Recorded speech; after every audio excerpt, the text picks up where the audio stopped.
the first time, painted a different color. Simple. The most important thing to success is don't try and sell ideas, sell benefits. You've got to be smart, daring, and different. Okay? Benefits, that's the answer. And the simplicity of the invention of the magnetic strip, I always say it's innovation, it's not invention. An inventor sits in a think tank and holds his head. What am I going to invent today?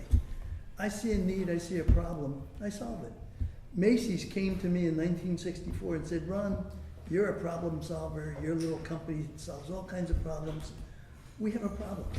And I said, what is the problem? Charge purchases, and that's what they called them in those days, take too long, and the burden's on the wrong person. So I stopped and I listened. It takes too long, and the burden's on the wrong person. So all we have to do is speed up the process of making a credit purchase and take the burden off the merchant and put the burden where it belongs on the credit card company. So I took all the negative account numbers that they generate every month. You saw that little book that they would give the merchant every month, and somebody would have to run their finger down and catch that number, and if it's there, then they can't make the purchase, they have to hold the card. Too much confusion. So all I said was, let's take it and put it into some kind of memory device. And years ago in the 60s, they had these big magnetic drums. So I just loaded everything on a magnetic drum and built a little keypad and gave that to the merchant. So he would write the sale up, key in the account number on his little pad, and if it didn't come up on the magnetic drum, he was good to go. That was the first point of sale, and I patented that as the validity checking system. And I said, well, wait a minute. That still doesn't remove the whole burden. Let's put some smarts in that little piece of plastic. And the right time was, right then and there, reel-to-reel tape recorders came out. I don't know, does anyone remember what that was? It was, okay, you could record voice and music and so on and so forth, and they would regulate the speed with the little motors so the tape would go through at the right time. And I figured, geez, if I take a little piece, record the account number on it, and put some start-stop synchronization on there. What that means is, I made you the motor. I built a little device that mimics the tape recorder, put the little piece of tape on the card, and you were the motor. You were the tape recorder. And it went, remember we'd push it in slow and pull it out fast? You would pull it out fast so at least I could recognize it. And the first bit said, oh, I see data. Everything after that is the live data. And then at the end, it was a stop bit that said, okay, it's all done. How simple was that? Most important, in this world of obsolescence, and this is where you start thinking. This was 1966 that I patented it, and it took 3 years. It was effective in 1969. Why and how did it last so long? Anybody have any ideas? It lasted this long because a magnetic strip on a piece of plastic doesn't require energy. Something that doesn't require energy doesn't radiate. If it doesn't radiate, there was never fraudulence at the point of sale. It was somewhere in the man in the middle or at the server. So that's the kind of thinking of solving a problem that somebody comes and says, it's taken too long to make this purchase and the burden's on the wrong person. So simplify it, get it down to the roots of what the issue is, and then solve it. And that was the problem. And that's why I say you have to be smart, pay attention, recognize what the issue is. Don't be afraid to make mistakes, because before the reel-to-reel tape recorder came out, I said, well, maybe I can punch holes in the piece of plastic. That wasn't practical. It was too expensive to do that. And I figured, well, remember the IBM card punch? Many, many years ago, they would have a machine where they would type and it would punch cards. Well, the first 12 holes were numeric holes, and I figured, wow, I can punch holes in the card, make it look like an IBM punch card. That was ridiculous. And then I said, it's got to be simple. And that was the invention of the magnetic strip. And all my life, I've been doing that. I did that with solving the nutrition problem for the chickens that I sold to Frank Perdue. It was to fool the chickens, to give them what they thought they liked, but it was better nutrition, they would grow faster. Same thing with multiple listing. You've got a point here and a point here, and when somebody wants to sell their house and they want to get to point B, they want to know, that realtor wants to know everything about what that person's needs are. I centralized that, turned it into a little suitcase terminal and simplified that and made that work. And it just went down through the entire evolution. Did I make mistakes along the way? Yes. And as I was building this company and it was growing, I needed money. I needed money because now I got into the banking system where when you would key in with a touch-tone phone, you'd get voice response back in voice. And I started building that. That was the voice response system for the banking industry. And I was getting so much business on that I needed more employees, more people. As I got up to 50 employees, I needed a private placement. So I raised some money, and in those days, this was in the mid-60s, I raised $750,000 to hire more people and build the company. Because there was no software at that time, it was all hardware. And that was growing nicely, paying my people, and then the company further grew into other operations because I got involved with the New York Stock Exchange. I was up to 125 employees, went back to the investor and I said, I can't run this. I need funds to build this operation. And I went public. And I had no idea, the investor said, well, let's take the company through an IPO and go public. I was 34 years old. I said, what's public? I was an engineer. Public, I thought public was those little houses that they put out in the street on construction, and that was a public toilet. And they said, no, public is where we're gonna actually go on the exchange. I said, I have no knowledge about that. I went to the library, took out the book on 1934 Securities Act, read it cover to cover. I became an expert on S1, S2 registrations. Went public, was very successful, raised another couple $1 million. The company was booming. And at this point, a very large insurance company came to me and said, we like what you have, we're ready to buy. And I figured, at 34 years old, time to retire. Fantastic. That lasted 3 weeks. How much could you fish? And this is where my career really started. I came back and I said, I want to give up my options, set me free. And I said, I have no idea what I'm going to do, but I don't want 125 employees. I want residual income. I want to build something that will be a cash cow. I had no idea how to do it, what it was going to be. So I figured, well, until I really have some concept of what I'm going to do, I'll be a rep. I'll sell other people's products because I was really sharp in communications. And what happened was I started calling on some people, called on Associated Press. They were an old client of mine, sat down with them, and I was selling him some equipment. And I saw a bid sheet on his desk. And I said, Paul, what is that? He said, well, it came from Western Union. I said, that's interesting. What do they sell? He said, well, every week they provide these things called Twix and Telex. That was before email. That's the way people communicated. And it used teletype equipment. And he said, you know, we're in the communications business, and we were always going down there once a week, bidding on it. They would refurbish it. But he said, we have more than we need now. You're free to go down and bid on your own. That was paying attention, being aware, and wait till you hear what that turned into. Here I have this bid sheet. Allentown was 60 miles from my home in Cherry Hill, New Jersey. And I figured, I'll rent a truck and go down there and see what I'm going to do. I went there and I started bidding on teletypes. And these were the old Twix and Telex. And I was getting them for like $10 a piece. It was fantastic. And what was happening, IBM had just come out with PCs, and there was a clone market for PCs, but they needed an input-output device, and they chose the teletype to be the input-output device. Teletypes listed for about $300. I found a place where I could bid on refurbished machines that Western Union was using for communications, email, and I figured, wow, I could be the first person to be either in the parts business or sell teletypes. And they were selling for $300 a piece. I was buying them for 10. I was in business overnight because I paid attention to a bid sheet that was on somebody's desk. Took them home, and I figured, okay, I'll go down the basement, I'll get a compressor, I'll get some mineral spirits, I'll clean these things up, I'll oil them up, take them to my garage and sell them. My wife was going nuts because the stink from the mineral spirits was permeating through the heat vents, and she said, you got to get this thing out of here. But anyway, I said, just give me some time. I had a customer that came to my garage one day to look at teletypes. I was selling them on eBay and Craigslist kind of thing. And he said, excuse me, can I use your men's room?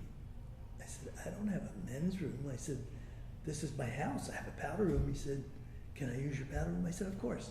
Went to the powder room, came out, completed the sale. 5 minutes later, what an opportunity. My wife came running out. She said, this way, you take your compressor, you take your teletypes, you take your mineral spirits, get the hell out of this house and go find yourself an office. That guy had lousy aim. What a great opportunity. So now here I am in a little shop. I'm in the parts business. And then I get a call from Western Union. They said, we're divesting ourselves from all of our teletype equipment. We're going to be in the satellite business. Are you interested? I figured, okay, what kind of teletypes? Maybe I can expand to be in the parts business or start refurbishing these things. And I went, and they had 12,000 machines. And I bid pennies on the dollar. I figured, this is fantastic. Nobody else bid. I said, why isn't anybody else bidding? Well, I never checked to see where they were. Everybody else was a lot smarter than me. 4,000 were in a warehouse in Allentown, Pennsylvania, 60 miles from my home. The other 8,000 were all over the country. Typically, this is challenges, right? And they said, Ron, you know you have to take possession of these in 30 days. These were the old teletypes that were used on the systems on battleships during the Second World War for communications. They weighed hundreds of pounds each. They had printers and keyboards and paper tape punches. They were in great shape, but they were in Chicago, California, Illinois. They were everywhere. What am I going to do? You simplify it. I have 4,000 machines that I owned. I could use, I could be in the parts business. I had 8,000. What was the problem? The problem was, how do I take possession of them? The problem is, how do I get rid of them without liability? Okay? Because if I just left them there, I'm liable to all those locations for these 8,000 machines. How do I get rid of them? I figured, well, call the junk dealer. The junk dealer came in and he said, let's see what you have here. And they were from Taiwan. They looked in the bottom of these machines. They were loaded with electronics, circuit cards. And in those days, there was no software. It wasn't programming. The circuit cards had transistors and resistors and capacitors and everything. They were loaded with electronics, and they had gold traces connecting the electronics. Why gold? They were used on battleships, and that was excellent conductivity that wouldn't rust.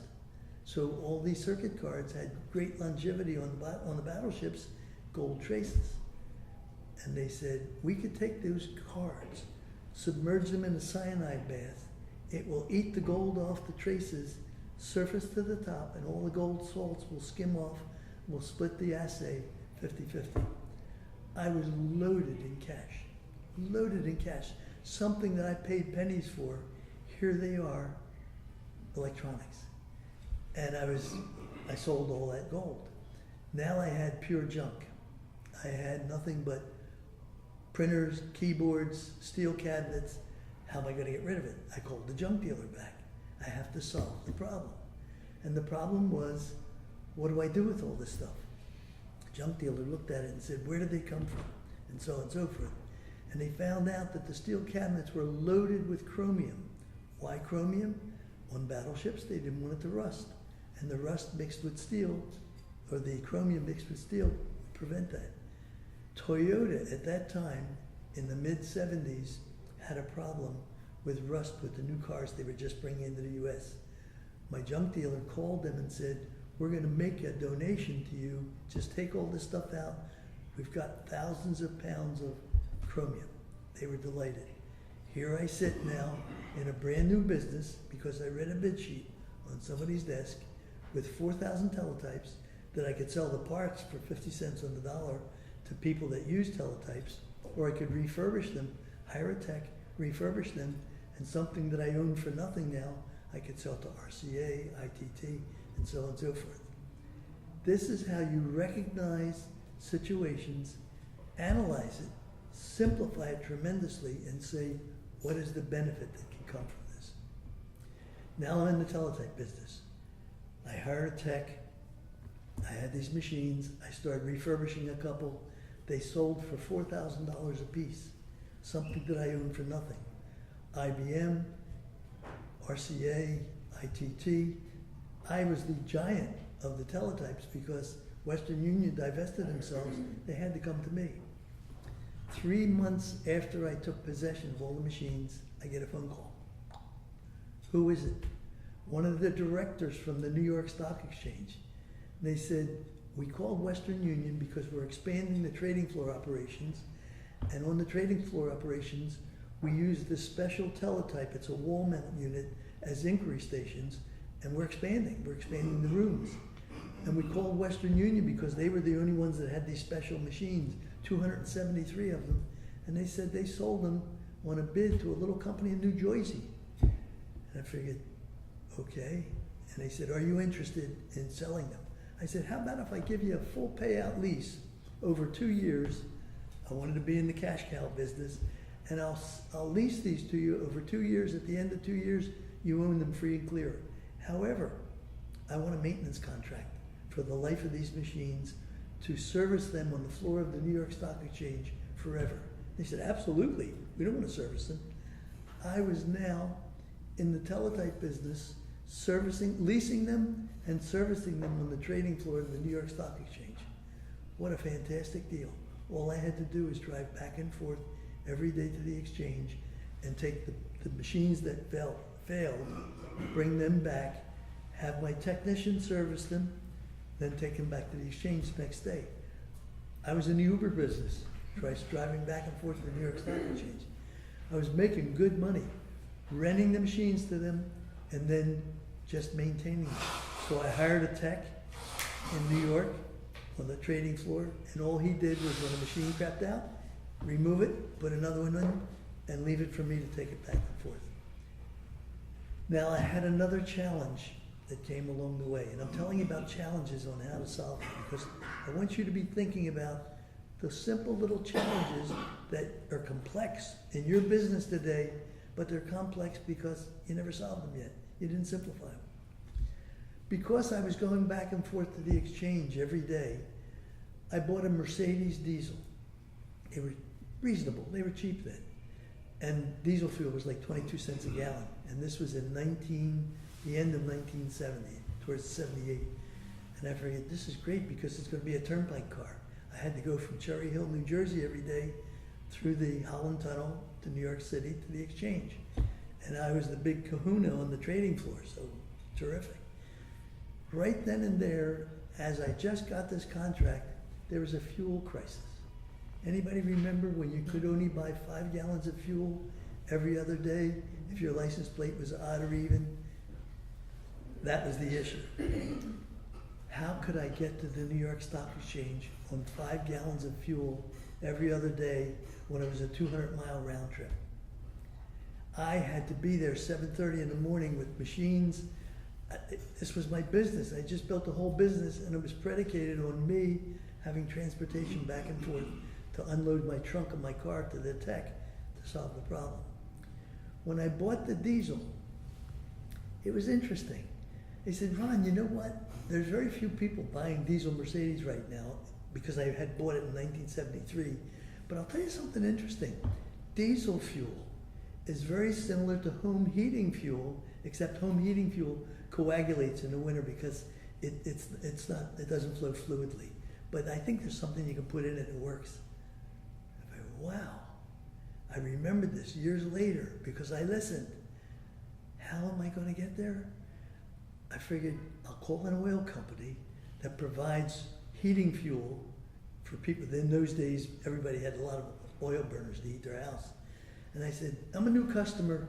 I want to buy a 275-gallon tank to put in my garage so I'll have heating fuel and then I can take an order from you. How's that? They said, fine, we'll deliver a 275-gallon tank to your garage the next day. They delivered it and I said, could you put it on like stilts, 6-foot stilts, so that it would flow? Sure. They put it on 6-foot stilts. I went to Pep Boys. Anybody remember Pep Boys? And I said, is there a solution or something, an additive, that I can put in home heating fuel to thin it out a little bit so it'll flow easier? They said, oh yeah, we have this little magic bottle. You put a couple drops into a gallon, works fantastic. I did a little bit of searching, and I figured, fantastic. I went back to Pep Boys, bought a nozzle and a hose, put it on my tank in the garage, went and got this fluid. I was the only guy on the turnpike for the next month. I had diesel fuel. I backed my car in every day, filled up my tank. I was on the road. I solved the problem by listening years ago as to, hey, you know what's interesting? Home heating fuel is the same as diesel fuel. And it only cost me 17 cents a gallon because there was no travel tax involved with it, when I was paying normally 22 cents a gallon at the pumps. Okay, so I'm back in business. Now I'm running around the trading floor every day, and I'm looking and I'm seeing that I know that they had automated the stock market. The New York Stock Exchange has two products, equity stocks and fixed income bonds. And the fixed income bonds are corporate listed bonds based on the equity that the companies have listed at the exchange. I see they have all kinds of trading terminals, and they're all over Wall Street trading at their terminals upstairs. And on the bond trading floor, the guys are on the phone, they're speaking, they're running around, they're throwing their hands up and down. And I went and I said, well, what are they doing? Well, the bond market's an auction market. I said, well, you automated the equity market. It's pretty simple to automate the bond market. And they said, Ron, we've been doing it like this for 208 years. They're not going to be automated. They just forget it. And I said, well, if I can build a little device to hook on your main hose where you deliver the equity market, would you give me an exclusive license to trade corporate listed bonds on Wall Street? And they said, sure, because it'll never happen. We'll sign a contract like that because they're going to continue to trade on the bond trading floor as an auction market. I built this little box, which was a filter box, put it on the main feed from the New York Stock Exchange, and I said, only put in bonds, and it was a filter.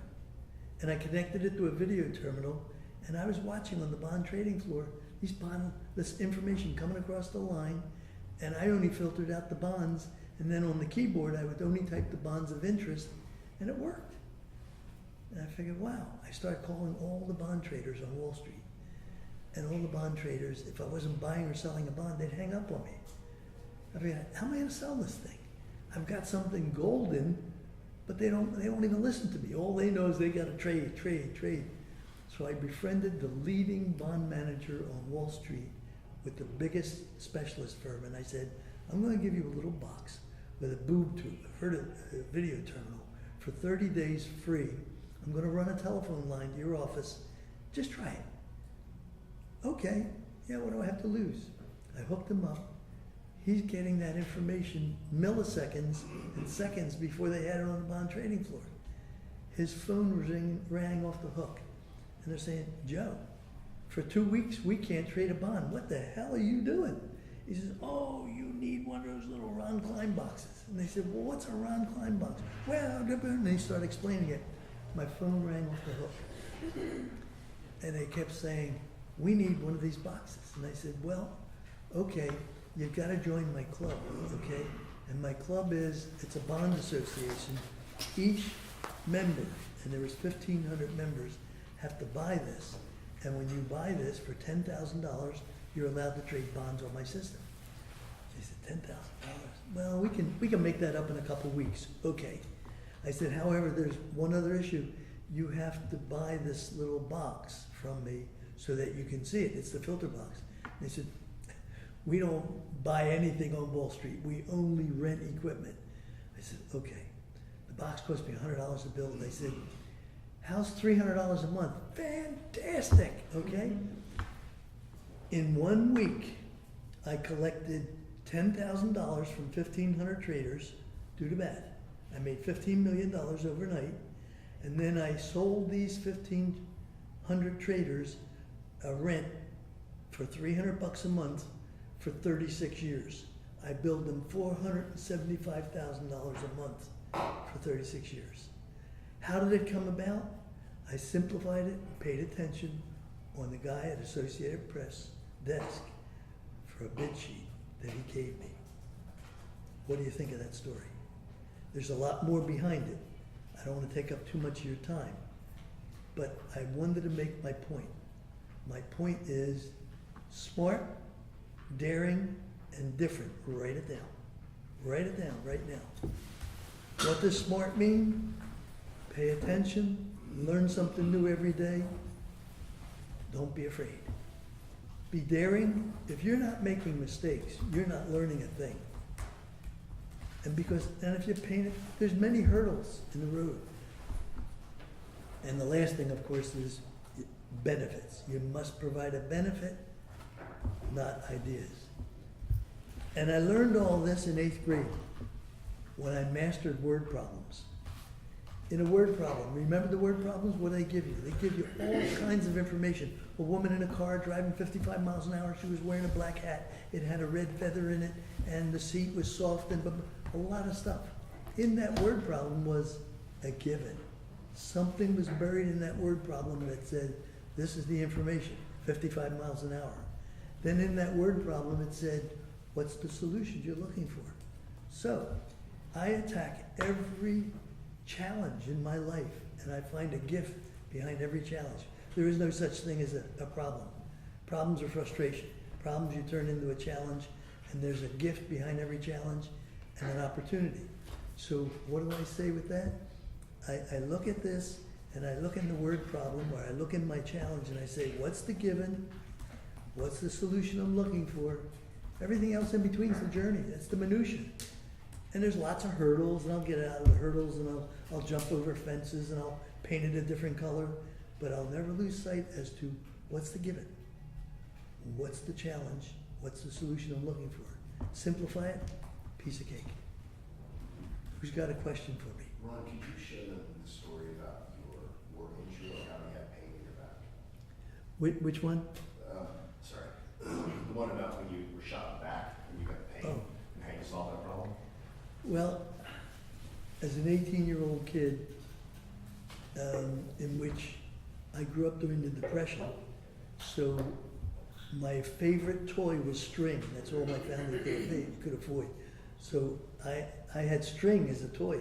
Great. And for my birthday, they gave me something special, a roll of tape. So I built everything myself, my own toys. And then the Korean War broke out when I was 18 years old. And I figured, you know what? I really want to serve my country, but I didn't even have to worry about that because they drafted me. There was only 18 people in my draft board at the time, and guess what happened? A levy in the 50s came down for 18 people. I was drafted. And I learned quickly. I was in an artillery battalion. We had 155 millimeter howitzers, big guns, mounted on tanks. And my job, I was trained to be a fire direction control. I would compute the targets and fire in on the targets. And it was kind of bad times, and we lost our forward observer. And I was the one who was chosen to be the forward observer. Forward observer has a lifespan of about 2 seconds because you had to go in advance, spot the target, and once you spotted the target, call in the fire and get out of there as fast as you can because you're really pretty much calling in fire on yourself. But I was a lucky guy. I was careful, I paid a lot of attention, and I did 28 missions, and on the last mission, a sniper got me, unfortunately. And he hit me in the back, in my spine, and it hit L4. And when it hit the spine and hit the cartridge, it bent the tip of the bullet a little bit and reared off to the right, which thank God saved my life, went into my kidney, and I was in a MASH unit and had everything taken care of. And they said I would probably never walk again and all kinds of other things, and I said to myself, that's bullcrap. I was in a chair, I was in a wheelchair, and I said, I'm gonna walk. I said, one way or another, I'm gonna walk. And I kept training and training. I spent my entire 2 years of active duty, but then after the active duty, I had to serve 2 years of ready reserve and then 6 years standby. That was the ruling of 10 years of draft at that time. And I started going to therapy. The VA allowed me to go to therapy, and I started walking on parallel bars. And I was so proud of myself. And then after that, I I said, there's got to be a better way. And I started going through all kinds of therapy, upside down tables, epidurals, TENS units. They tried everything on me. They were even attempting to put spacers in between my vertebrae that they were wiped out because spinal stenosis set in and degenerative disc disease. And they said if they would go in, it was too close to the spinal column and it would probably paralyze me. And I said, you know what? I'm going to fix this thing myself. I'm going to simplify it. I went out and I bought Gray's Anatomy. And I figured I'm going to read Gray's Anatomy cover to cover.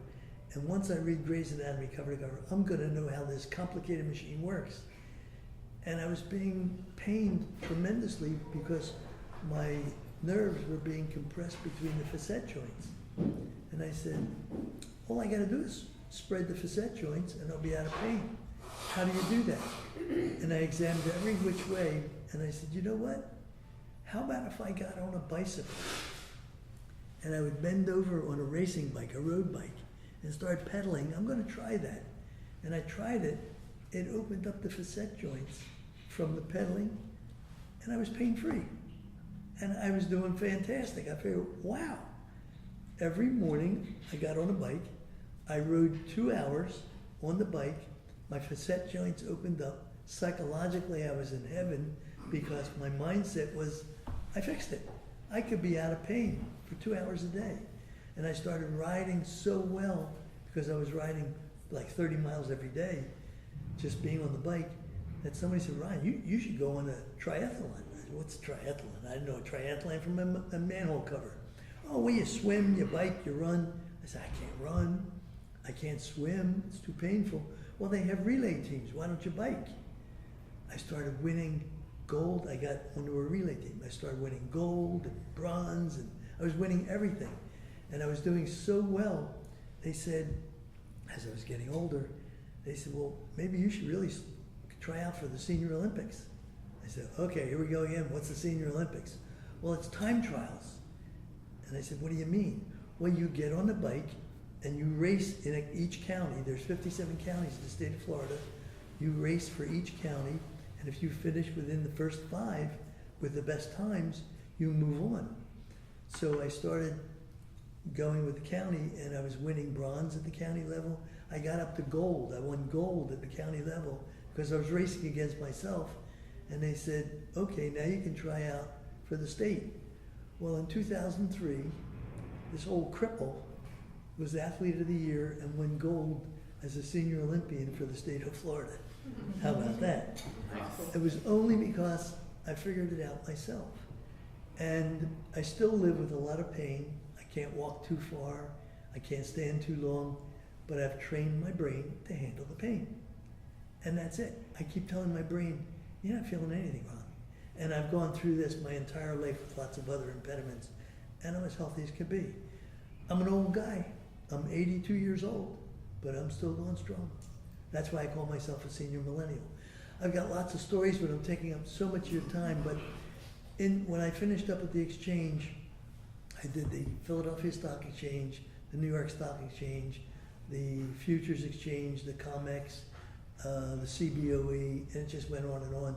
And then I started doing the treasuries, the US treasuries. So it just, and I simplified everything. Now, here's the philosophy. If you stop and you start coasting in your business, you become a has-been to your business. If I hadn't continued on, I would be a little old man who did all these great things years ago, but he's a has-been. What does he do now? Is he just waiting around to die? No. I've come up with all kinds of benefits on how to help people. One day I was having breakfast with a friend of mine who's been blind since he's 13. He ended up being an executive vice president of AT&T.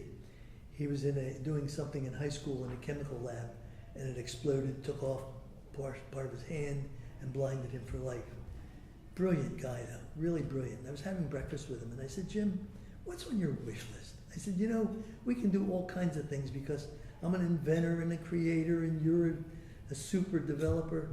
I said, well, what do you need? He said, I would like something simple every day that I could take and just identify everything I come in contact with. My food products, my clothing, my pharmaceuticals that I have in my medicine chest. And he said, if you can come up with something like that, that would be great. I said, you know what? Let me go home and think about it. And it had to be simple, had to be inexpensive. There are products out there that people can use to help identify blind people's objects. And I said, I'm going to come up with a solution. I came up with an app, a free app on your phone. And then I came up with, everybody remembers the QR codes, little QR codes? QR codes are license free. They were developed in 1995 by a company called Denzel Moore, which was a subsidiary of Toyota, to manufacture the automatic products and the automation for manufacturing cars. It was a great device. It was a two-dimensional code, similar to a barcode, but had more capability. And they patented it, but licensed it free so that anybody can use it. So it's not like a UPC code or a barcode. Anybody can generate QR codes and can utilize it at no cost. It's license free. And I figured, wow, what a great idea. If I could come up with a special QR code, very unique and adhesive, something that would look like maybe, let me see if I can come up with an idea, maybe like a little book like this. And in that book, print 100 of these little QR coded labels, special, and paste it on something, and point a telephone, a free app for a telephone, to that code, and record what's in that device. And then every time I point the phone at that device, it tells the blind person what it is. And if the blind person wants to change it, just go back and repoint it. And I built, if you could pass these down on your side, I only have 12 here. Pass these down, pass them around. Mm-hmm. I built a free app. And this is going to be when you go home, an innovation test. It was for the blind people. The blind man goes to the market, takes peanut butter off the shelf, and somebody says, this is peanut butter. He takes one of these little labels. I can't seem to hold on to it. Hang in there, Louis. I got another job for you. Turn one of these pages off and give everybody a label.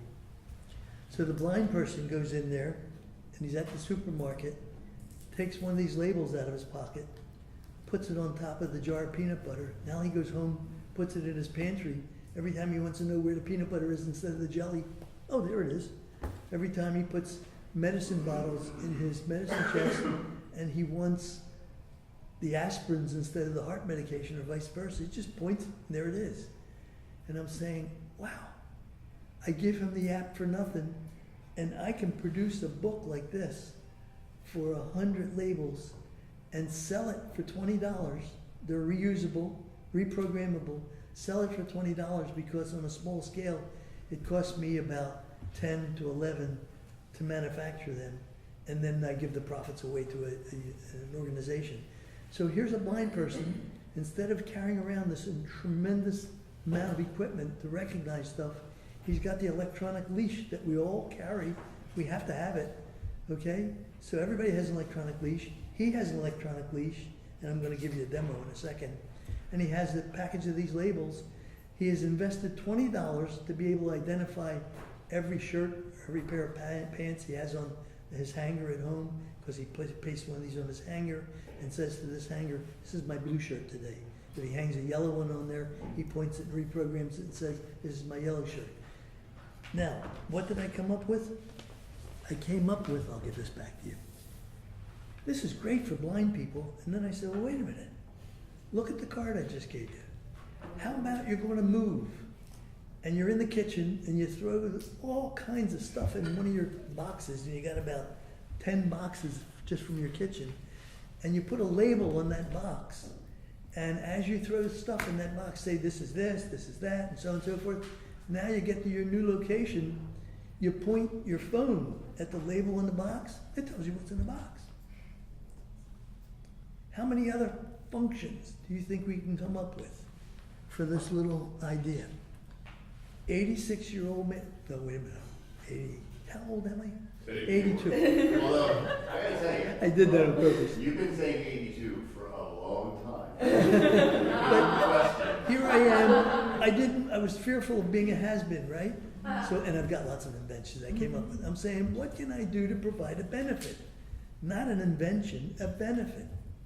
And now I came up with this thing and I say, well, wait a minute. Who's the innovator? You know who the innovators are? You. Now, at your leisure, download the app for nothing. It's called Envision Eli. Tells you right on the card. And you see that little QR code on the card? That's programmable too. Just keep programming it over and over again. Let me show you something. I love that idea for seeing people to know what's inside a box. Yeah, I know. That's awesome. Well, even dementia people. Okay. Yeah. Bear with me. Okay, now listen. Welcome back. Now, scan the label by pointing your smartphone camera with the Eli app. You haven't told me what this is yet. Tap once to record a message. Record the audio message. And tap once again to stop recording the message. Tap twice to scan another label. I want to show all these lovely people that this thing really works. Please play it back. These lovely people that this thing really works. Please play it back. Did you like your message? Tap once if you want to save it. Tap twice if you want to. Now watch. Listen to what this label says. These lovely people that this thing really works. Please play it back. Is this what you were looking for? Tap once to scan another label. Tap twice if you want to change the recorded message. I want to prove to them that it's really programmable. Listen what this says now. Tap once if you want to save it. Tap twice. Listen what it says. Prove to them that it's really programmable. Is this what you were looking for? Tap. That was a simple invention. Took me a couple weeks to come up with. Because what is it? It's a benefit. I want you to think all about your businesses. I know I've been rattling on and on and on, and Topher's going to bite my head off. I've been rattling on and on, but Wes, I have to talk. what I'm trying to do here is to plug a whole new set of ideas into your head. I want to screw your head. I want to unscrew it and then screw it back on with right-handed threads and get you to think a different way. You can solve any challenge. There is no such thing as a problem. I told you that earlier. If you have a dictionary at home, look that up, tear that page out. Then get your highlighter and highlight challenge. Because there's a gift behind every challenge. Absolutely, there's a gift. And there's an opportunity behind every challenge. If you identify it, simplify it, and when you simplify it, if you say, there's no benefit that I can come out of this, then drop it, go away, and look for the benefits. And that's the difference between an inventor and an innovator. I took this one step further now. I'm not going to tell you too much because I just raised and put in tons of money into, right now all the data is resident in this phone. Just think about what we could do if all the information was in the cloud and I could modify. I could sit here in this conference room, have 1 million boxes of Cheerios on the shelves in China and Afghanistan and everywhere else. And I decide, I'm going to pick up my phone because I'm the chief executive and I want to change the message on the label on every one of those millions of boxes all over the world. I can do it right here. Because what I've done is I've come up with new software to take this information remotely located and I know what it says and scan this label and change what it says. I could have, think about a point of sale. Think about how many decisions are made at the point of sale. 80% of all the sales are made at the time that you're in front of the point of sale. Nutraceuticals, big business, natural products, okay? You go into the Smoothie King, and the shelves are loaded, and you can't remember, you have no idea as to what each one is good for. How about if I can put a message on there and change that message from time to time, a marketing kind of message, and not have to worry about destroying all the previous things that are already on the shelf with old labels? How about if you're at the doctor's office and he takes off of his shelf a nutraceutical that you can buy anywhere, but he takes it off and he says, listen, I want you to use this for 2 weeks. It's good for your back. It'll do this and so on and so forth. And check in with me daily because I might change the dose from time to time. He now gives you this bottle that has a QR code label on it because it has all kinds of information on it. And then he takes another QR code label and sticks it on the cap or sticks it on the side, and it's your coded label. It's unique to you. You take it home and you're using the product for a couple weeks or a couple days, whatever, and you want to hear what the doctor wants to tell you. You scan it, and the doctor just gave you a new message. He's changing your dosage. He's giving you instructions. How about your physical therapist? Starts you with this and wants to give you some instructions. It's a programmable bottle, a programmable label, a programmable machine. Can you do video with it yet? I'm sorry? Can you do video with it yet? I'm glad you asked that. We have it now that it can do any one of 10 functions. Video, audio, you name it. And when you scan any product, it's going to be on every product in the world very shortly. I just patented this. It's going to revolutionize. In fact, I've got Google banging down my door already, but I'm not ready to sell. You can put anything you want. You can put a video, I can put an advertisement that I can change on a daily basis on every bottle of a nutraceutical that you have at your home. And every time you scan it, it's going to give you another plus message.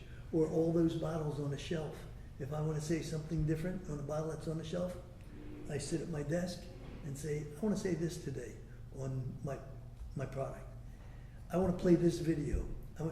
All of the things that you'd like to see before you make the purchase at the point of sale, I can give you. Louis, it says low battery. Oh, okay. Can you still hear me, Louis? I hope we Yeah, I didn't can lose still you. hear You can hear you. I me? can still hear you. Oh, great, Yeah. okay. Because I'm looking at a screen that says low battery. How do you decide which problem to solve? So obviously, I imagine you're walking around the world and you see challenges all the time and it excites your neurons and you're like, those are different challenges, so you're constantly thinking about that. Yet your career is marked by this incredible ability to hyper-focus. So for example, you were at the New York Stock Exchange for years before as your company grew, but you didn't pay attention to how the New York Stock Exchange worked in business until it became important, until it became a challenge to solve. Think about the question you just asked me. What was the beginning of the question? How do you decide? Okay, now you're going to hear Ron Klein. Yeah. I'm here for a purpose. I have a couple desires. I never want to be a burden on anyone. Never, okay? So it's my responsibility to solve my own problems, stay as healthy as I can, and when it's time to go, smile, go, and when everybody comes to my party, they're going to say, fantastic, he's still telling jokes, he's still a practical joker. No pity party, okay? The other thing is I'm not empty yet. The fact that I'm not empty, I got a job to do. I am here, I was put on this earth for a purpose, to provide benefits.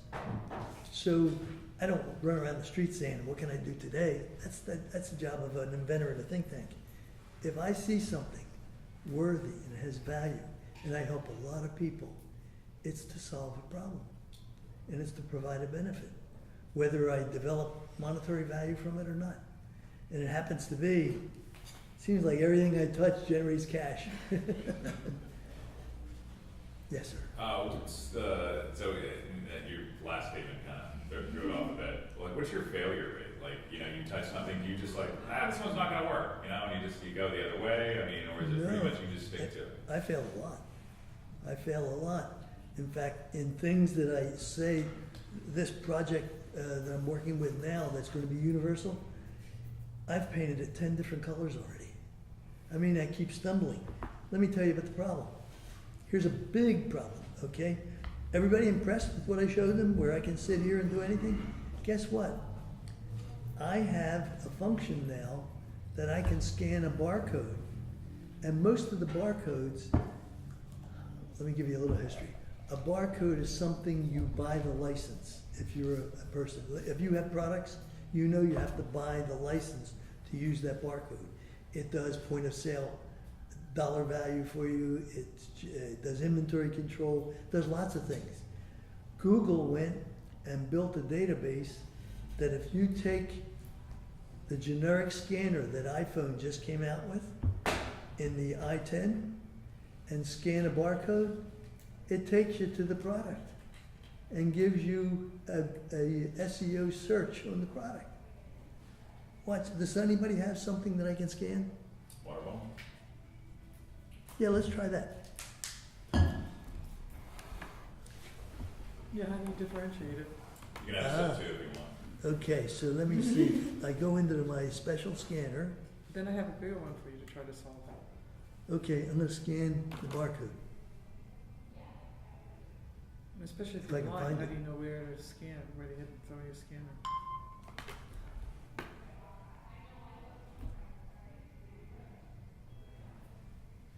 There's the bottle. Right on. What app is that? And all kinds of other meta tags that go with it. Your camera doesn't have an iPhone. Ah, Look what those son of a guns did to me. that's cool. Look what they did to me. However, all they did was an SEO search. I'm giving them a lot more. I got 10 different functions. I can give you coupons, I can give you this, I can give you that. So now, oh my God, are they gonna put me out of business? No, I'm gonna solve that challenge. I'm gonna build a special app that I'm gonna revolutionize the world here, because this is international. I'm gonna say, I can now take a Google barcode and convert it to a QR code that's Eli technology and do so much more. I'm gonna take every product in the world that's already barcoded and bring them into my system. Boy, somebody's gonna wanna shoot bullets at me. The point I made here is failures, that's a failure. But I'm gonna turn it around. Hey, Ron, I don't know if you told this part of the story, but I remember when you were automating the New York Stock Exchange, things were going really well, and then didn't the telecommunications company come in and shut the Yeah, it was 3 months.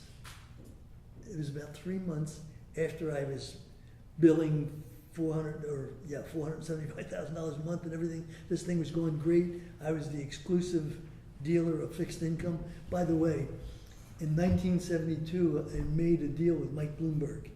Mike worked for Merrill Lynch, and he was a broker. And he said, I got a great idea. I'm going to take and build a machine that could read stocks. And he didn't have enough money to do it. He went to Merrill Lynch and said, I'm going to build a machine for us that'll do this. And he said, but I need money. Will you fund it? Well, he convinced Merrill that it's going to work, and he showed him a sample. And they said, okay, we'll buy 37% of your company. Do it. So Merrill Lynch owns 37% of him since 1972. When I came up with the bond idea, I went to Mike, and he was a cool guy. He sat in an office right in the middle. It was just an open arena. And I said, Mike, you gotta make me a promise. I won't step on your toes. I won't do anything with the equity market if you stay away with the fixed income market. I got this fabulous idea. This is what I'm gonna do. He said, okay, Ron, you got a deal. We shook hands. Signed no papers, we shook hands. Now I go to the exchange. I told him the story of how the thing worked. And 3 months after I was really in the chips, a man by the name of Henry Poole, the chief lawyer for the New York Stock Exchange, came to me and said, Mr. Klein, your contract is null and void. I said, what do you mean null and void? He said, you are violating the principles of the whole exchange or contracts and everything. He said, we can't tolerate this. I said, how am I violating it? He said, you're running telephone lines into our members' offices that contain all of our information. Our hedge funds, our equity, our this, or that. It's a long list and includes the bond information. And their IT people, if they're not subscribing to some of those services, their IT people say, okay, you're terminating at our DMARC in our office, we can use whatever's there. And they were paying for that line. And I said, that's not a problem. And they said, that's a serious problem. So you've got 24 hours to come up with a solution or we're canceling your contract. I said, how's 5 minutes? They said, what? I said, that's such a simple solution. I said, I'm identifying that as they're paying the bill. I'll be the common carrier. I'll pay the bill. I'll do business with AT&T. I'll pay the bill and they'll just pay me for my service. And they said, let's think about that. I said, I'm going to pay the telephone bill for running the line in there. I own the data on that line because you gave me a license to the bond information. I own the bond information on that line. I've signed a contract with you that I'll only take that information, nothing else. I own that line all the way up to the point of DMARC, and I'm billing them for the use of my terminal. He shook his head. He said, damn it, you beat us again. And that was the solution. But again, you have to identify the problem. So I want you, he's going to bite my head off. I want you to think differently today, even if it's just for today. I'm plugging you in to my stories, not to tell you my stories to say, hey, look what Ron did. I want you to put yourself in my position. If you were with me on every one of those ventures, you would have done the same thing. You're smart people. You would have done the same thing. If you were there when the reel-to-reel tape recorder came out, you would say, hey, make you the motor. Take a piece of tape, put it on the card. All I did was take a manual piece of tape to slide it through a reader. And the reason you couldn't take just a piece of tape and slide it through the reader, it would crumble up. So I pasted it on the credit card. I could have pasted it on your wallet. I could have pasted it on anything. But I pasted it on the credit card. That was important because that accompanied the number. You would have done the same thing. Yeah. Yeah. Right? That's the first migration out. It's 10:30 right now. I want to take a break. Did you guys enjoy his story? Yeah. Thank you. So when we come back, what I'm going to do is I want you guys to introduce yourself to Ron, go through your pitch so he can get an understanding. I want to hear your pain points. And then we're going to just kind of do an open frame where we can ask him challenges and frustrations, problems that you're having in the business right now. To get a man like this, just to give you an idea, he does private mentoring with people. What are your rates for private mentoring with clients? I do a 20-hour retainer for $7,500. I do a 10-hour retainer, and you can use it over, any period for $3,900. My most expensive rate is if you just want a 2-hour session, it's $950. Gotcha. So we're looking at around $400 an hour if you were to hire him privately. This is an opportunity for you guys to ask him any questions you might have about your businesses. What are the frustrations you're having? Charles, you got a problem with inventory control. Where's the place? Where's the part where you're getting stuck? This is the kind of guy where he can look at big problems and just isolate them down to the simplest thing. So we'll have you guys go through your social pitches, and then you can share with him what you do an open frame. And I also want you to get creative and realize that when somebody else is asking the question, it's not just about their company, right? Like, did you learn things from his stories today? Sure. You can learn things from other people's problems as well. Charles might have an inventory control problem with fresh organic produce, and you might have an inventory problem with office.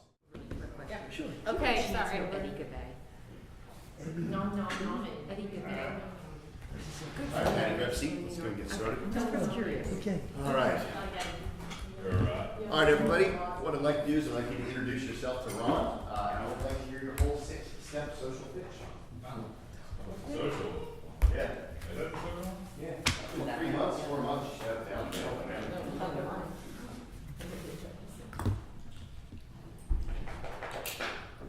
Oh, John, you want to meet right Yeah. I'll go right out. All right, bro. Okay. Gotta stand for this, Ron. Okay. All right. Little prep. All of it? The whole Yeah, thing. that's just me, the hey, I'm John Zarakis, Hey. CEO of Vital Agency. We're a digital marketing agency. We work with small and medium-sized brands. Over the years, we worked with well over 1,000 different companies and brands, and we're known to take $1 invested and turn $5 in marketing return. The problem we help people with is that I need more problem. I need more clicks, I need more traffic, I need more followers, I need more engagement, I need more subscribers. And we solve that by getting a deep understanding of who it is you're actually selling to. And what it is, what they want, and then we get a good understanding of your business and figure out how to connect with them on an empathic level. As well as understand what it is you're trying to sell. As you mentioned, benefits, that's something that we really dig down and tie into. And the reason I got into this is because during the downturn, my parents had a moderately, successful construction company, and they essentially lost everything. So I was working for another agency at the time, and they had to borrow money from me. These are like really proud people. So I kind of made a decision, looking at the market, my parents, and I was like, man, I'm not doing this for anybody, right? And we worked with companies where it was, what's the best way to put this? They didn't give a damn about anybody. So what I decided to start my own agency, and I wanted to work with small, medium-sized businesses, companies like my parents, and really help them, build a brand, something that would, pull through a downturn, a structured audience, so to speak. And along the way, we've helped a lot of companies grow, and in growing, they've hired a lot of people just like my parents. So. Well done. Can I? Clearly meaning a lot of that.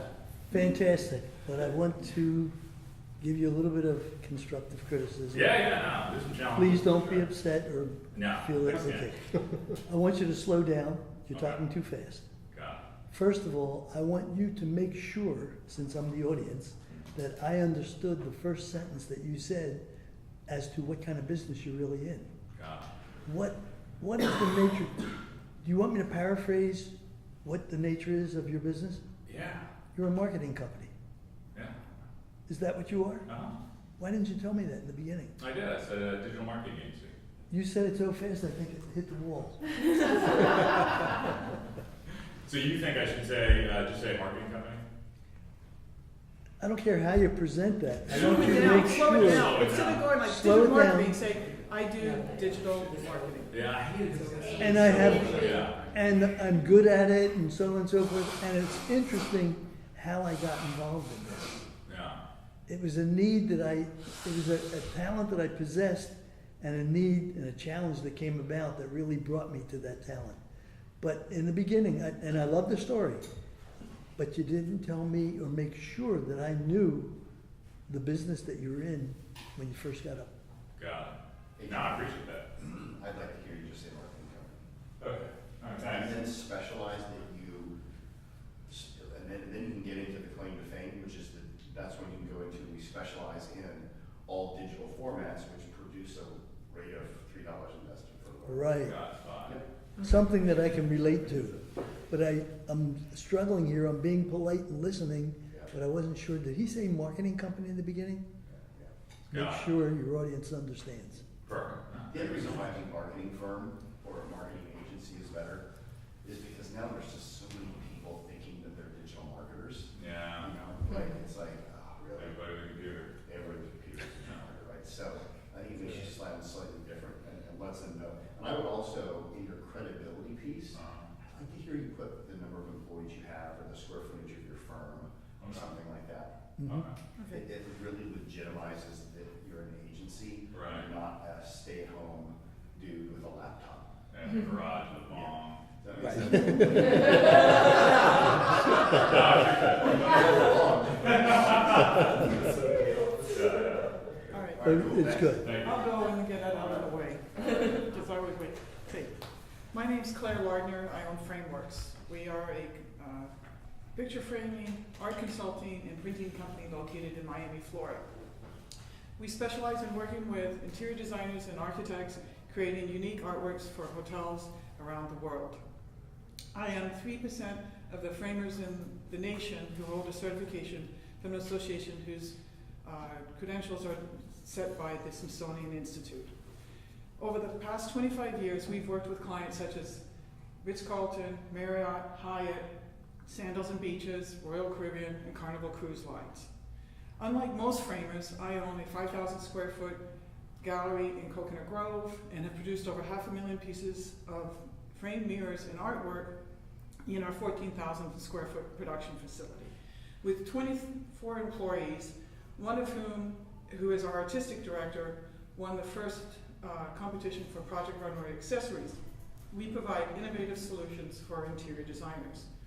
We find that our designers and architects have problems when they're finalizing the art package, because when they're doing that, their clients are cutting down on their budget and also the time frames. We solve this problem by working closely with them to create unique projects and artwork in an innovative solution. Our team meets with the designers, we come up with a design plan, and because we can do everything in-house, our time frame is shortened, we save costs, and we beat our competition because they have to outsource it. Our job, we understand wholeheartedly, is that we have to make our interior designers and architects' jobs much easier, and that they need to shine in front of their clients. The reason why I got into framing versus being a lawyer, or I'm a reform lawyer, is that I like to make a difference. With 24 employees, we're not only able to impact their lives, we're able to impact their families' lives and the community in which we serve. The designers and architects like working with us because they see our commitment to our team, they see our commitment to the community, and we make the impossible possible, and they look professional in front of their client. What I got from that, which is great, but you did it in so many words that I don't think it was absolutely necessary. Your client is the designer. Yeah. Your client is, you're in the service business. Correct. You happen to be in the widget business along with that for convenience. The thing that makes your business successful, and this, you told me this, is because you have appreciation for the consumer who is really the client's customer. And you interface with that challenge. So you just don't satisfy the designer or your client. You consult your client with regard to the consumer. Good. And I think if you can stay in that, and you really circumvent what could be a problem by having the ability to turn product out too. The product is somewhat incidental to the service you're providing. Your product is very good, your product is exactly right on target for what your client wants, and you've got the ability to turn that around and produce it and have the quality control up front. But it's really a supplement business. You're really, in my impression, making more money on the services that you offer and the consultation than in the widgets. Okay. Except the widgets you're doing well if you have to build a lot of widgets. Yeah. But the markup in the widgets is not where you're making most of your profit, because your profit, you're not probably marking them up that much. We don't charge for the art consulting. We do it in the widgets, in the markup. So you do it in the markup of the widgets, not in the consulting? Do you feel your clients are more interested in the value you give them in consulting, or more interested in the shopping out of your catalog? You're not in the catalog business. It just depends. It depends on the client. Like, the Ritz would be more interested in the art consulting probably. The Carnival, they don't get, you know. Okay. They don't care. Okay. So it depends on the client. Where do you feel your business is excelling? In the widget? It's more in the the creative opportunities in creating the widget. The problem is that the people that we're competing on will not charge for the art consulting, so when they go dollar to dollar, it creates, it's more difficult. The end result of what your deliverables are based on the talent that you give to your client so they can make a decision. Correct. I think you want to concentrate a lot more on that. Right. However you build your profit margin, that's secondary. But I think you really want to sell yourself more as a consultant with the ability to provide widgets to satisfy what you've consulted for. That's the projection that we want to be in, yes. Right, well, I didn't get that right away. Okay, I can stress that more. Yeah, I think you want to stress that you can deliver the end design. I mean, you can paint any kind of picture you want, but what you're really giving them is the comfortable idea as to you're helping them make a decision. Okay, And that's worth something. yeah. Actually, let me jump in here real quick, share with you guys something. Created the other day. I was reading a book called Bold by Peter Diamandis. I don't know where he is. He's the guy who created the X Prize. It was a $10 million prize for reading the invented plane, could take off like a plane, go to space, and the two X's in the movie. He's since created so many different X Prizes out there that it's an entire industry. And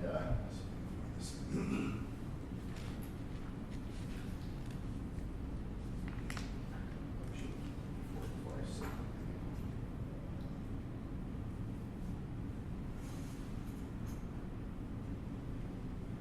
okay, so Did you record?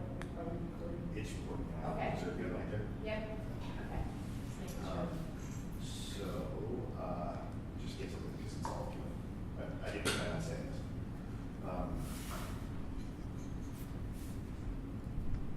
Swanson's Law. You guys are familiar with Moore's Law, right? Which is the technology doubles every 2 years, which doesn't create an angle, it creates a logarithm. So things just exponentially become much more advanced. Swanson's Law is similar to that, only it's that the cost of improvement is essentially a learning curve for manufacturing techniques and production efficiencies. In other words, things that you make, widgets.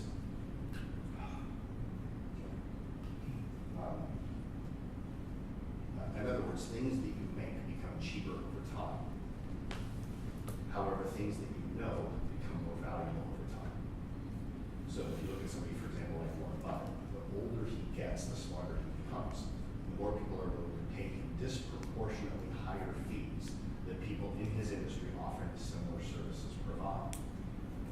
If this, so I was writing this more for the city, not for entrepreneurs. We can translate it. If the city wants to become wealthy, if an entrepreneur wants to become wealthy, it needs to realize that hardware and software and widgets will continually be required to produce more for less. That service-driven businesses that require wisdom will continue to demand more for less. Did you guys get that? Mhm. The wealth is in the wisdom. It is not in the widget. So when he just said that, that can spark this is that you've not got a company that provides both. It provides wisdom and widgets. And right now, the current trends in the market are everybody focuses on the price of the widgets, so they give away the wisdom. And I think that if you want to become a trendsetter, and you want to think bigger, you should almost look at what they're doing and the way they sell that and run the opposite direction and say, here's why we don't do RFPs. Because RFPs are commodities, they don't appreciate the wisdom. If you want to get the cheapest, most efficient products you can, go to a company that'll just bang out crap and will have frayed edges and won't look good and it's not going to be right. But if you want to make sure that you're getting the right type of art to create the right type of environment, such that when your customers walk through the door, they don't just go, oh, isn't this nice? They go, oh my God, I gotta take a picture. Then hire us. And we're not the cheapest, because that's because we're the best. Like some kind of approach on that. So I Right. liked when he said that, I was like, I hadn't even thought about it. We do have wisdom and widget, but let's start focusing on wisdom more. And that would have her working only now with the most qualified customers, wouldn't Yeah, it? and It would push you into the Right, more yeah, elite pushes into the- customer. The Right. other thing that I heard you say, Claire, when you said, you know, your customers, are they buying the wisdom, are they buying the wisdom, so it depends upon who you talk to. That translates in my mind to, I take whatever business I can get. Whereas if you would have asked the question, what do your ideal clients pay for or appreciate? They appreciate the wisdom. And then all of a sudden you might have said, you know what, we really like this. They pay us for the wisdom for that. Or you may have said, we just like carnival, that's fine. Yeah. And then, and by the way, then you make the decision, okay, we're gonna be a commodity driven product, and then we say, well, how do we Well, build the cheapest ways? We work, for argument's sake, with a large corporation, and the designers want to work with us because we're more innovative. Yeah. The purchasing guy is like, well, why am I going to you? You're more expensive. And then it's like, and then I go back to him and I say, Jim, you know, this is what we're doing and this is why we're different. Yeah, but the other guy's $10 cheaper. And I'm like, you know, then I let the designer and the purchasing people battle out. Well, you have to explain to him, the purchasing agent, that you got to that product because of the education and consulting that you gave to the designer.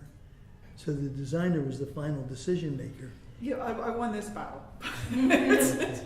But it's true. I mean, where we need to go, I mean, I didn't say in my speech, but we have 4 artists in-house who have their masters in fine art. One ran Tufts Museum.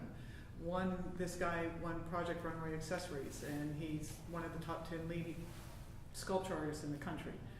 You know, and we've just hired them, and so we're in the growth stage of how do we bring all this talent. Well, the And one that's- question, And I I'm don't have sorry. an answer here. No, this is what I want. This is. Okay. the one question you can always ask the purchasing agent is, how did my competition reach the point of comparison? Right. From you? Or from some way that they got to the same answer? So Good you drinking already gave them the service. Yeah, no, Quick question for you guys. Which one made more of an impact to you from a credibility perspective? The fact that she has 4 designers who have masters in fine arts, or the fact that she's one of 3% that have a certification that allows her to do something with the Smithsonian? Which one of those? The latter seems. Yeah. Was the Smithsonian still there one? Smithsonian's got pretty good name recognition. Do you Yeah, it mean does. like that is sort of the echelon of? I don't have an agenda here, I just heard that. well, okay, Yeah. but also let me go into I think, Claire, you can shorten it and just say we have 4 people on staff who have MFAs, and in addition to that, we're authorized to do work for the Smithsonian. Boom, Bam. done, Right. move forward. There you go. Right. Does everybody know what an MFA is? Yes, okay. Master of I Fine think Arts. it's not out there. Yeah. a designer. I would say Masters of Fine Arts. Yeah. Yeah, Yeah. don't abbreviate it, but yeah, what she just said, that's a much quicker way to say it. Well done. Yeah. All right. Okay, so I'll go next. Oh, okay, You're gonna love this. I have something very different for you. okay. Hi, my name's Patty Soltis, and I'm an image consultant. My company is called Style Edge. As an image consultant, I work with outward professionals to establish a look of credibility to their clients without them ever having to say a word. With my background of over 20 years in retail and running stores in high-end luxury department stores such as Neiman Marcus, I learned how important it is to have a professional look while you still are able to drive a business. Since I created this company 3 years ago, I have worked with clients both on a local, national, and international level. In addition to that, I can be seen as an on-air expert on CBS affiliates, Fox affiliates, and several local publications such as Alive Tampa Bay and Tampa Bay Metro. I'm also in the process of writing a book called Command the Room Without Saying a Word. The problem that my clients face is that they work for years to woo a client. They work for months to put together a presentation and spend hours nailing down just the littlest bit details. And then they have to decide what it is they're going to wear and how they're going to present themselves, because a first impression, after they spent all that time on everything else, a first impression is made within a blink of an eye. And you want that first impression to be one of credibility. So my solution is that I work with my clients to establish that level of confidence in what it is that they're wearing, and so that when they walk into a room, the client immediately sees them as being credible. I give them a 5-step process to work with, and through those 5 steps, they do have that confidence. The reason that I do this is because, as I said before, I spent over 20 years working in retail and was very busy climbing the corporate ladder. And during this time, I lost sight of my personal life. So my reason that I do this is very personal to me. I didn't have time to spend with my parents who were aging. My marriage failed. My nephews were growing up far too quickly. And I needed to jump off the proverbial rat race and just get going into my own thing.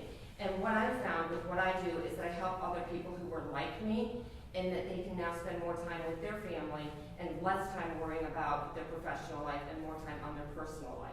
And if you ask my clients at Stylix, they will tell you with great energy, enthusiasm, and excitement how much they enjoy working with me and the results that it's produced for their bottom line.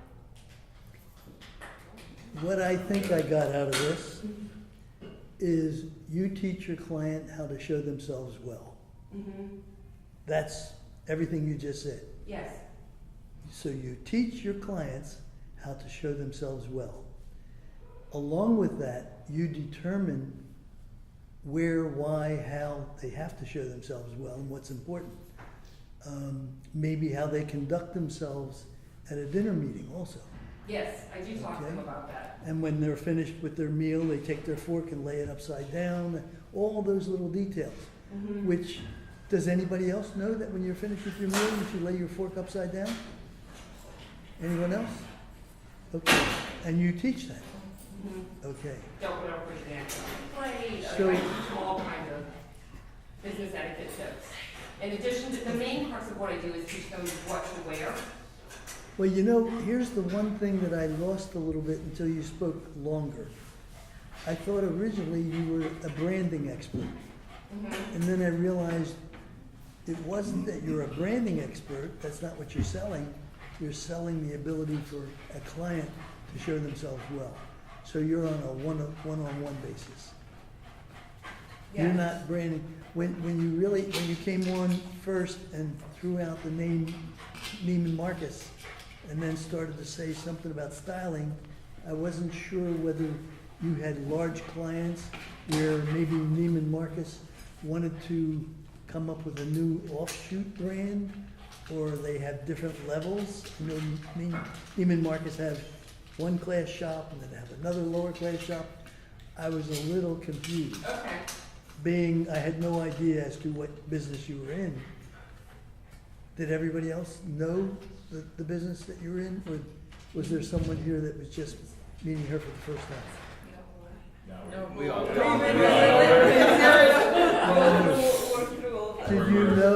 Did everyone here know that she was a person that taught on a one-to-one basis how to show yourself well? Yeah. Okay. I think if you would emphasize that kind of thing in the Okay. first opening, all of the other credibility is absolutely there. Okay. Right. Okay, thank you. Good stories. Thank you. Okay. Time out, time out. Hello, sweetheart. Good. Not bad. I know, I was in the fog. Time in. Hi, I'm Michelle Royal, and I'm the founder of Ridge, a creative consulting company that exclusively works with executives of technology companies, and we uniquely help them inspire their teams and grow their customers at the same time. I've been in this business for over 20 years. I've worked with over 50,000 teams, 50,000 people, and I've worked with companies like Salesforce, Deloitte, and Microsoft. And out of the 1,400 individuals that are certified to do work like what I do, I'm the only certified company to work with the internal team and external customers of Disney. We have found over the years that these executives face three very specific challenges. The first is that they have a huge amount of talent, but the talent is lost out of confusion and lack of direction, either from what they want to accomplish or from what they're ultimately trying to achieve with their customers. The second is that they get lost in decision-making ruts, where no one really knows who's going to do what by when. And the third, which is the most challenging and difficult because it's invisible, is the lack of morale that is suffered from siloed, not my job, or we've always done it this way thinking. We uniquely help them using a simple 5-step process that first puts a seasoned corporate artist and facilitator in their company to help drive the vision of where it is they want to go and what they want to achieve. Second, we help them design a custom plan that allows them to achieve those end goals and start tapping into the knowledge and talent of their teams. And third, we help activate all of that talent through unique sessions that allow them to really connect with their customer and help them co-create solutions in a way that drives sustainable growth. Now, I'm really passionate about this work because when I was 8 years old, an executive made a decision that was hyper-focused that changed the life of my family. We were broke, living on a farm, and my dad was working 3 jobs. And he came across a little opportunity called Subway. There were only 300 stores in the US, but he felt like this was ours for the taking. So he flew to Connecticut, we lived in Arkansas, he flew to Connecticut and convinced the executive to give us the first store in Arkansas. Against all sense and reason, when my dad's credit report came back to the executive and read denied, he looked at it and he thought, you know, I could be this guy's second chance and everyone deserves one of those. So he tore up the credit report, threw it in the trash, and said yes to my family. It's that kind of power that the executives have when they're crystal clear about where they're going and they see the talent and know how to activate it that makes all the difference, and it's why this work matters so much to me and why I know it's the most important work that I can be doing today.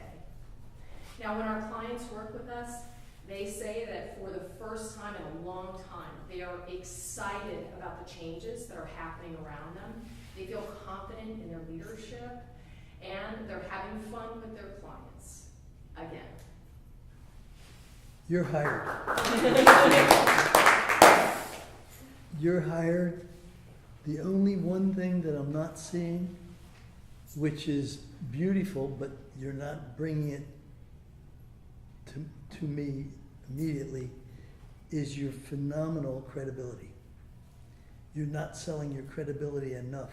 Okay. Your talent and what you can do. First of all, I think what you can explain to me, give me some examples as to how long the period I would have to contract with you. Mm-hmm. Is this a yearly period? Is this something you do on a short schedule of a month or two? In other words, you do the same thing that I do. But what you do need, and we discussed this, is something you can point to immediately to establish your credibility. Okay. Yeah, so there's targeted interventions and then upwards of 2 years of engagement. The targeted interventions are the easiest. Maybe a little bit more heavier on some of the clients that you've had that everybody would recognize, Mm-hmm. and they are part of your portfolio. Okay. That would give you the credibility. But everything you said and everything you do, you're right on. Okay. You're hired. Thanks. Huh? I like the pace of it, right? Okay. I think you're still, the story that you've got still too long, we gotta cut out some of the details. Okay. Yeah. You know, with the 2 years thing, could you take like a client example and say, in as little as 2 years, we were able to? X, Y, Z, Yeah. bottom line. I would say for the clients that I work with, I would say in as little as 1 meeting to 6 months. So there's targeted interventions take roughly 3 months to plan for, which sounds weird, but a client relationship is at risk. Right. And they need an intervention. It takes 3 months to get the client in the room, get everyone in the room, and then that can transform $2 million into $20 million. So that kind of a targeted intervention, there's not. That was good. Yeah, right. That's what you want. I think And everybody has to understand what the challenge is. In other words, you marry the challenge so that everyone's part of it. Okay. The All right. teams and the executives. I was gonna record myself, gosh darn it. Yeah, We didn't probably know it as well.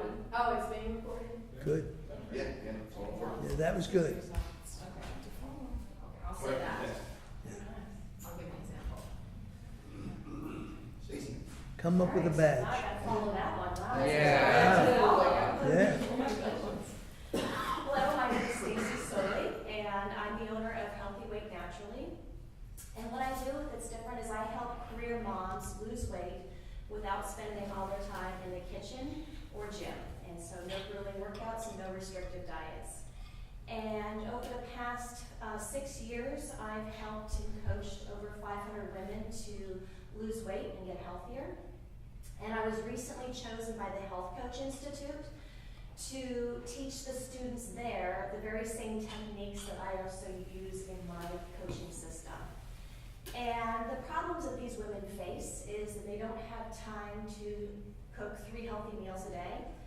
And when they do diet, they often give up, or they hit a plateau, give up, and eventually gain the weight back, or even sometimes more. And I solve this with my 7-step miracle mindful technique that I use. And I do that so that my clients never have to diet again. They don't have to restrict themselves. I teach them how to, in this mindful technique, how to slow down, how to identify things that, how they're being while they're eating, as well as identifying foods that work for them. And the reason why I'm so passionate about this is 6 years ago, my 9-year-old daughter almost died. I was so busy being this career mom that I didn't even notice at the time that my health had deteriorated, and I didn't realize she was also so sick. I just kind of thought she had stomach aches. And so I started to do some research and started to look into why it is that she was so sick at 9 years old. And through this whole health scare, realized that she had gallstones and eventually had to have surgery. And what I realized through my research was that along the way I trusted some doctors that said, you know, just increase the fiber and do so by eating more processed foods. And I realized that there was other options out there through my research, and that's where I began to do my research and to find out that the toxins and chemicals that were in her food were causing her to become sick and were attributing to her illness. And so that's when I developed my mindful technique and went to school to learn that. I helped her to eat better for living without a gallbladder, and I also myself increased my health and started to feel better. And so that's why I'm passionate. I want to be able to help other women so that they can regain their health and be an advocate for their own family. And if you were to talk to my clients, they would tell you it's like they've taken a coat off. Their clothes fit better, they feel better, and they're able to feel more confident about what they're putting in their body as well as in their families.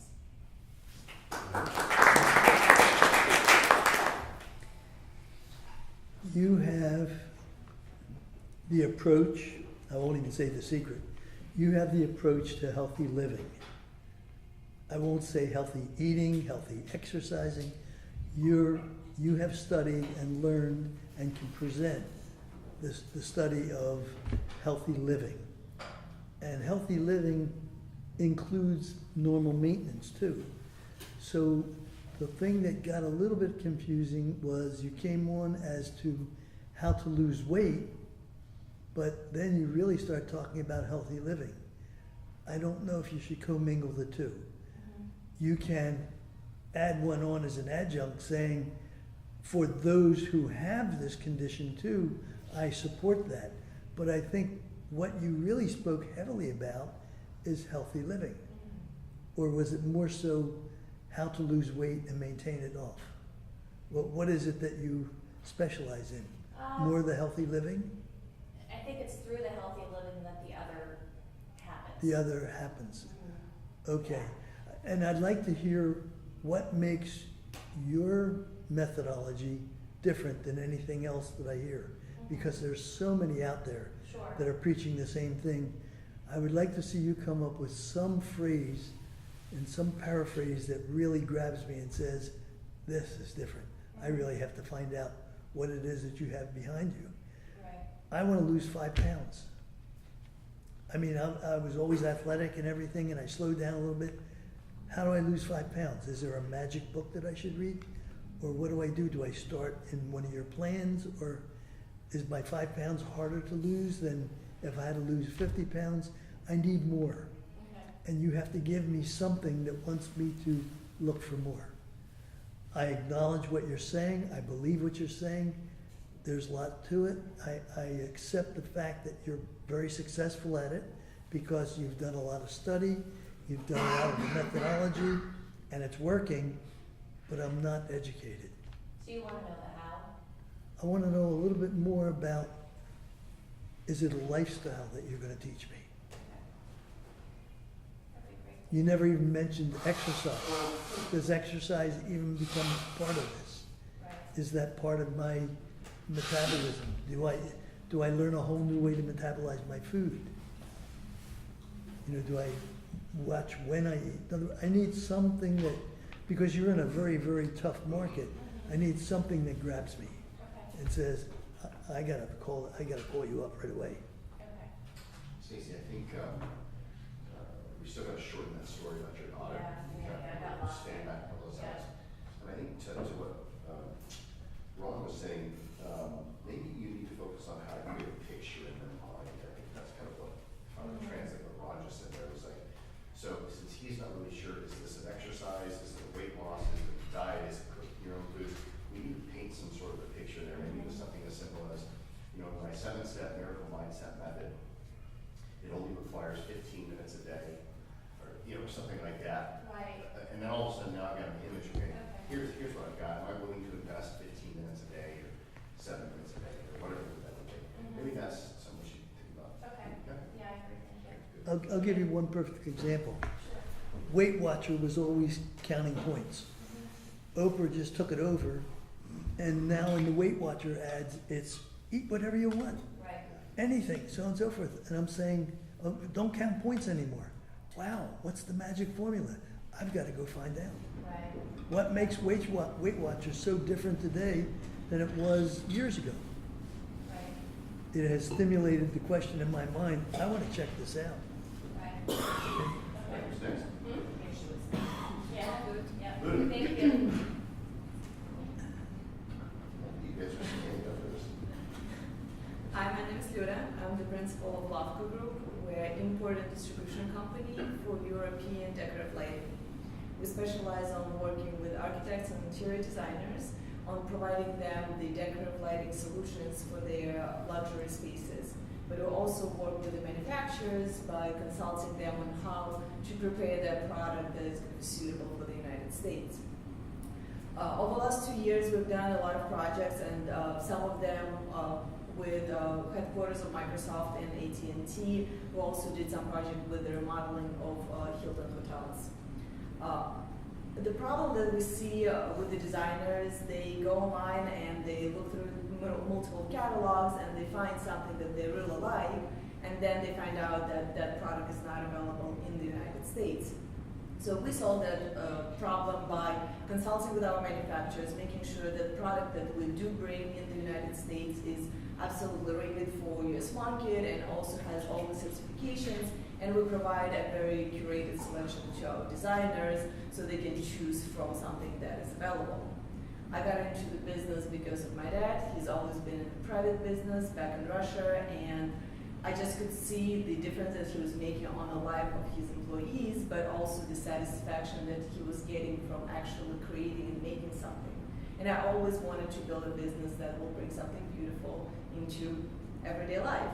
So after we're done with most of our installations and projects and provide the product, I just love to see our clients being so excited and jumping up and down just like kids on Christmas morning. Very interesting. So is the nature of your business to find what your client wants and to bring it into this country? Or is the nature of your business to work with the designers so that they have the proper specifications and lighting quality for the environment? In other words, are you a lighting consultant or a fixture consultant? We are the import and distribution. So basically we go and find a manufacturer, a small manufacturer somewhere in Europe or South America that makes a very luxury lighting, and it's more decorative rather than light itself. And then we consult them on how to make the product suitable for the United States, and then we go to the interior designers and say, we have something unique and new, because they're constantly looking for new designs. Like if you look around this hotel, you see some decorative light fixtures, and one of them, you see all of those everywhere. So they want something new and exciting, but we're helping them find that, but something that is available in the United States. Now I got just a whole new image of what your company is. Now I'm saying, I like that story. you're a bird dog. In other words, the designers know what they want, they know what they like, they can't find it, and they come to you and you say, I'll get somebody that can make it or find exactly what you want, and I'll bring it in.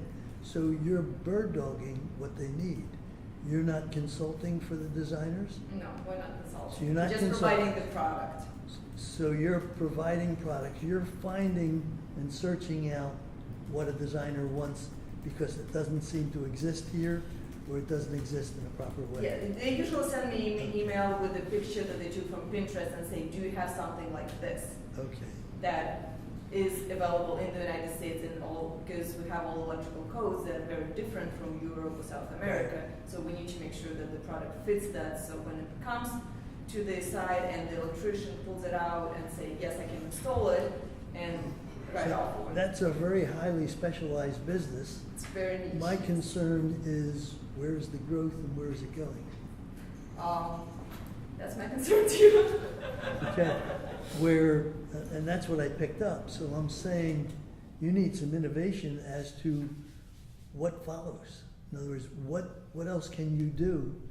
What else can you, why don't you think about, and I'm just gonna throw an idea out, once you get or find this unique organization that will flex and bend to what you want, why don't you become an exclusive licensee for that company and then open up distributorships here?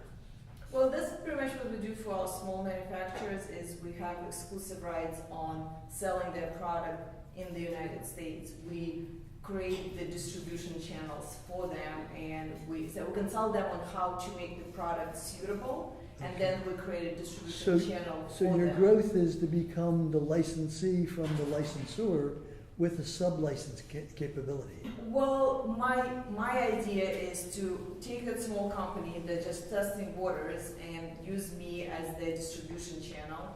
Eventually, they grow to the point where they will do their own distribution in the United States. You don't want that. You want I don't, but if I will help them set it up and have a piece of this distribution, that means I don't need to be involved anymore. If you're dealing with a small company that can really turn themselves upside down to give you what you need, you want to make sure you have exclusivity on that product here in the US. Yes. You become the licensor and then sub-license it as other distributors, where if any other improvements are accompanied to the sub-licensee, you have the right to those improvements.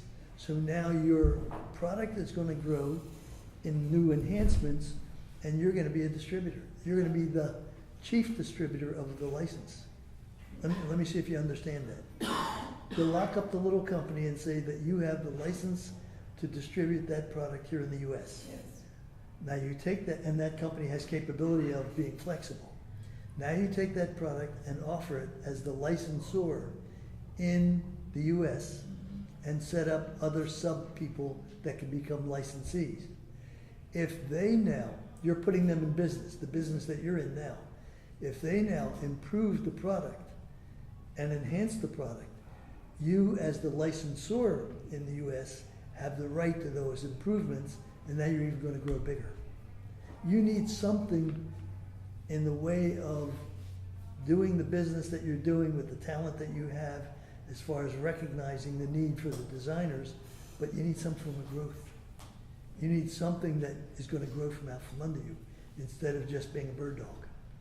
Yeah, and that's my problem right now, because I'm just a basic reseller. I buy from here and resell it there. Yes, Right. I help them to make the product better and grow That's the good. sales. That's okay if that's the But, business yeah. you want to be in, but I don't see any growth there. Well, that's not the problem. Any other comments? So, tell me about the challenges. Let's go get through the pitches and then, time remaining. I'll just go ahead and follow up. here. I feel like I'm a bad person beating No, on you're being a those great people. person. Yeah, you're great. Yeah. We actually paid money to get this stuff, okay? Yeah. Thank you. Spanking the children, right? Yeah, seriously. Okay. My name is Charles Rump, and I am the owner of Pharmacy, Vegan Kitchen, and Bakery in downtown Tampa. We specialize in making healthy versions of all of your favorite foods and making them out of vegetables. We are only 9 months old, but in that time we've been nominated for things you wouldn't expect, like Best Mac and Cheese, Best New Restaurant. We are rated 4.9 stars out of 5 across the review platforms such as Facebook, Google Reviews, and Yelp. And we make some really, really good donuts. The problem is that there's a lot of information out there now about what eating meat is doing to people and our addiction to it and how much we are eating. People don't want to do it anymore. They want to eat less. They know they need to eat less. They don't know where to start. We solve that problem by making food that they recognize in a delicious way that is completely meat-free. So we help people get started on that road. If they want to completely cut meat out, we can help them with that. Or if you just want to eat less, we can provide a source to do that from. This is something that's sort of near and dear to my heart because throughout the years at family gatherings, meat was always at the center of our meals and time together. Really fat-laden, gravy-covered, awful meals, and that's what we thought good food was. A really high percentage of the male population in my family died very, very early or continues to suffer from diabetes or obesity and heart disease, the normal things that kill American men. So, when we thought about what I wanted to get into business to do, I was really inspired to help other people make better decisions. I felt like if there was more availability in healthy food, people would be more prone to make better decisions because they wouldn't have to try so hard. If you talk to our customers, they'll tell you that we make the best hamburger in town and that we make it really, really easy to make healthy decisions. Good, thanks. Excellent. I think you're in a phenomenal business. Phenomenal. I'm a food nut.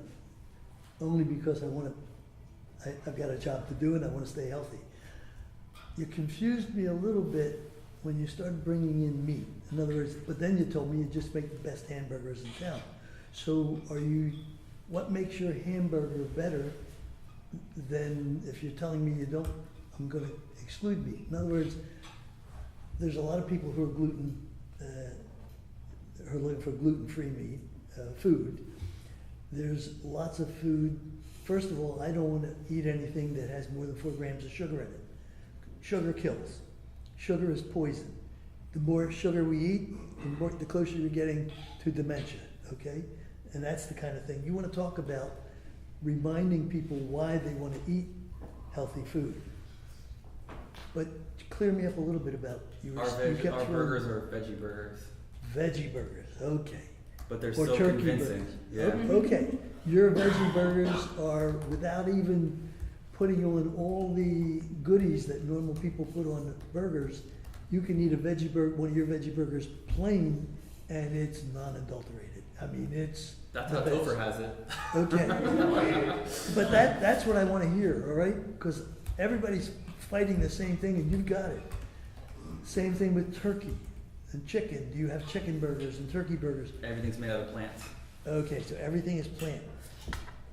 And you have gluten-free foods. We have some, yeah. I think you want to talk a little bit more about that. Was that your pitch? Yes, sir. You really confused me when you kept using the word meat. Well- Unless you're going to say all of our healthy foods are meat-free or red meat-free. Do they have fish? Nope. Okay. Everything's made out of plants. So We're a everything's vegan made- restaurant. Doesn't eat I wanna anything hear in the that. face. So Everything in other is words, plant-based. vegan All does plant-based. not know, there are people who don't know what vegan actually means. So Understood. you could provide, so please explain that, all right? And say that those who are meat lovers or burger lovers, we make the best burgers out of whatever, Yeah. okay? And I think if you get that message across, you've got a winner. Especially for people who, I know so many people who don't go that route because they think it's tasteless. Right. Majorly tasteless. It's like I sawdust. there's a person, they might even be in Tampa, that make brownies, and there's not sugar in it, they use maple, I mean, you wouldn't believe what it is, what it's made out of. Maybe it's all plant, but it's incredible. I'm not making any sacrifices. There are people that make hummus, there's no oil in the hummus. You don't use any oil other than olive oil in your food, right? That's Because correct. anything other than olive oil is poison. So that's the kind of thing. Educate me in as few words as possible to somebody that's saying, you know what, I gotta start eating healthy. I'm now eating healthy, but I wanna make sure that everybody in this room should be eating your food because there is no other food to eat. And you're not making, and you don't make sacrifices. I live on your diet and I haven't made one sacrifice. That's the message I want to hear. But please don't use that word meat in your pitch. You're confusing me. Understood. Okay? Question, Charles. Yeah. Is the hamburger thing like a joke? Like, we got the best hamburgers in town. You know what you said? Yeah, we literally do. Okay, yeah, that's what I was saying. That's what I was wondering. I was like, okay, Do you all right. sell a gluten-free bun? We do. Is the bun gluten-free? Yeah.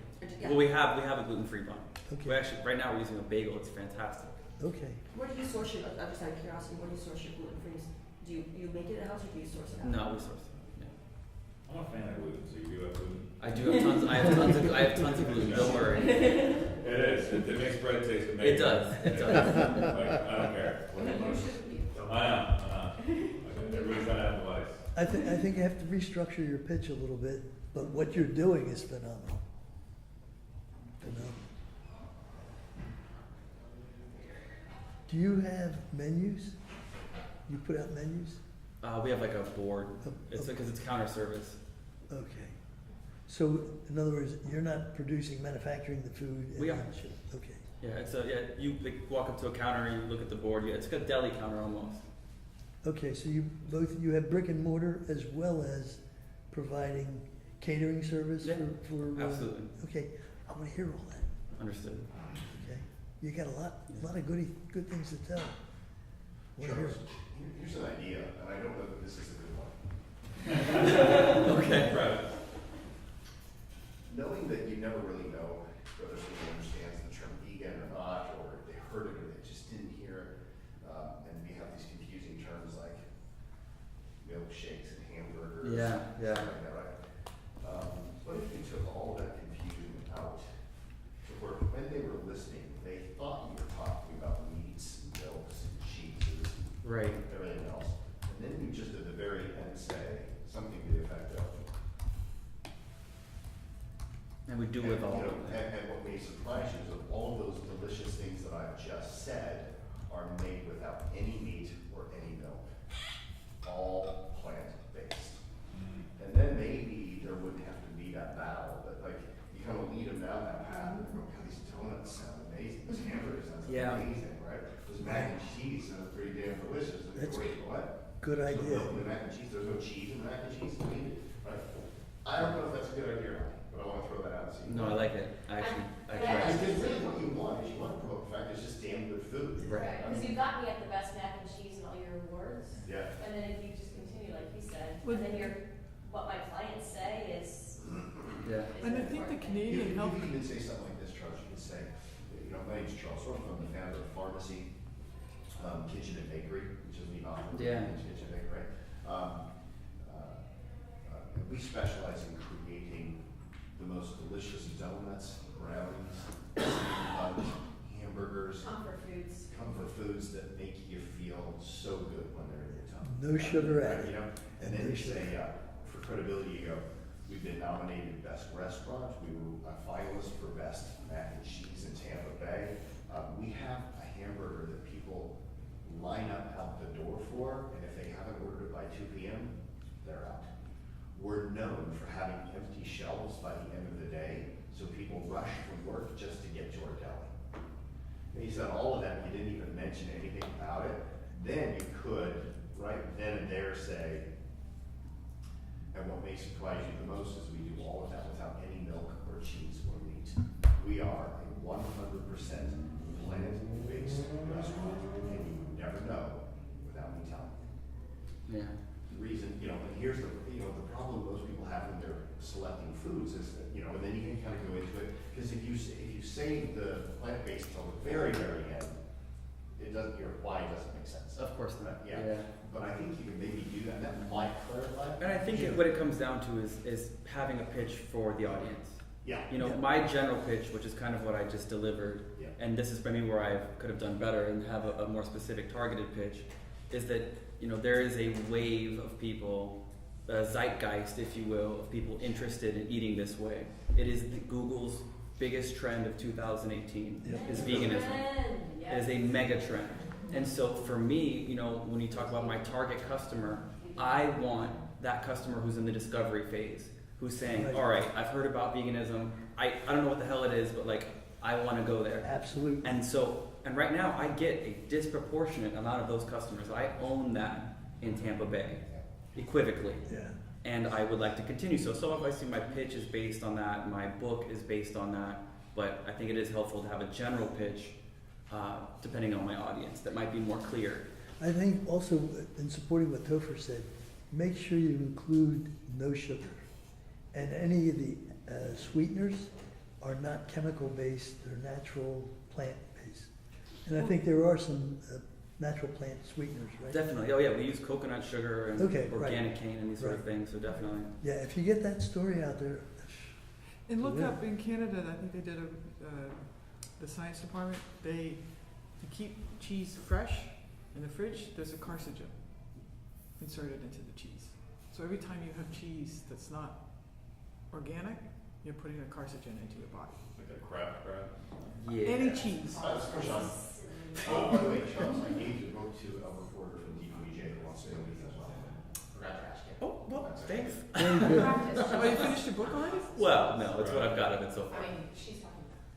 And I told her, don't go grammar Nazi on it. Thanks. I Are you appreciate it. thinking at some point maybe franchising? Definitely. Definitely. Because that's a natural. That's a natural. And I'd love to see No, it's franchise cheese. with mobile units. It's not just processed cheese. All right, guys, let's- Take I know the business. it's- Yeah, Yeah. I'd love to think about that. Yeah, please. Okay. My name is Grant Smalling, and I'm the president and CEO of Lending Associates. And we broker financing on yachts, private aircraft, and recreational vehicles in the $100,000 to $4 million price range. And our company is based in downtown St. Petersburg, but over the last 8 years, we've opened offices in Seattle, San Diego, and Miami. And over that time period, we've generated just over $500 million in loan volume. And what I've found is that a recreational purchase is a very personal thing because it speaks to our clients' most limited asset, which is their free time. And while they enjoy going out and shopping for these big ticket items, when it comes to the financing, the process is not as simple as getting a car loan. And in fact, it can be a long and arduous process. So we come in and try to solve this problem using a simple 3-phase approach to lending. And we gently walk our clients from contracting to closing so that they can get out there as quickly as possible and enjoy that new luxury item. The reason I got into this is when I think back to some of my best memories, I think of boating and learning to water ski with my dad. And I think of taking controls of an airplane for the first time and just sitting by the campfire with my wife and daughters. So when I go to work every day, I don't think of it as just originating loans. I think of it as preparing our clients to build new memories in the future. And I think our clients will tell you that we're known for 2 things. We're known for simplifying the loan process and treating them like family. Because what will probably happen is one day we'll be tied up at the dock next to them or find ourselves camping in the next site over, inviting them over for some marshmallows. When does the client become the consumer? In other words, the client sells to the consumer, you're dealing with the consumer. God bless you. You're dealing with the consumer. We are dealing with the consumer. And you've got to get to the consumer. And at the same, so you have 2 customers. Yes. Which customer do you feel is more important? The referral source, Okay, which is like, for example, a yacht or aircraft broker. right, because that's the person that really sells you as to, okay, now how do we structure the deal? Correct. Okay, so your job is to sell the client, not the consumer. Right. And you have to have in your bag a whole bunch of deals that is a potpourri arrangement, which one does he wanna pick? Because if somebody's gonna go out there and buy $50,000 up to millions of dollars in product, they know that they've gotta be able to be behind that and afford it. They want the best deal, and they want it given to them quickly, simply. I was a boat owner, you can tell. Simply and quickly. However, all of your sales and all of your credibility has to be concentrated on the client. Right. In your business now, where are you spending most of your time? Focus, we have salespeople in the various markets with the brick and mortar office, and they focus most of their time, or they should at least, calling on the yacht and aircraft brokers. Really, that is our customer, and the Right. person buying the boat or the airplane or the RV is a transaction.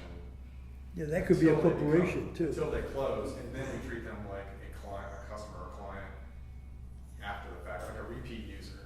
after Do the some of the customers, are they some individuals as well as corporations? Because we're on the recreational side, it's mainly consumers. They may title or register in a corporate fashion, Okay, but it's still under the recreational okay. umbrella. So that the whole concentration, as far as I'm concerned, has to be on the client, the broker. And that's where you're concentrating? That's where we're concentrating. Some of our competitors concentrate on, internet referral or, One hard question, we're very efficient One focusing where you say. one hard question for you. Yes. Where's your pain point? Where's my pain point?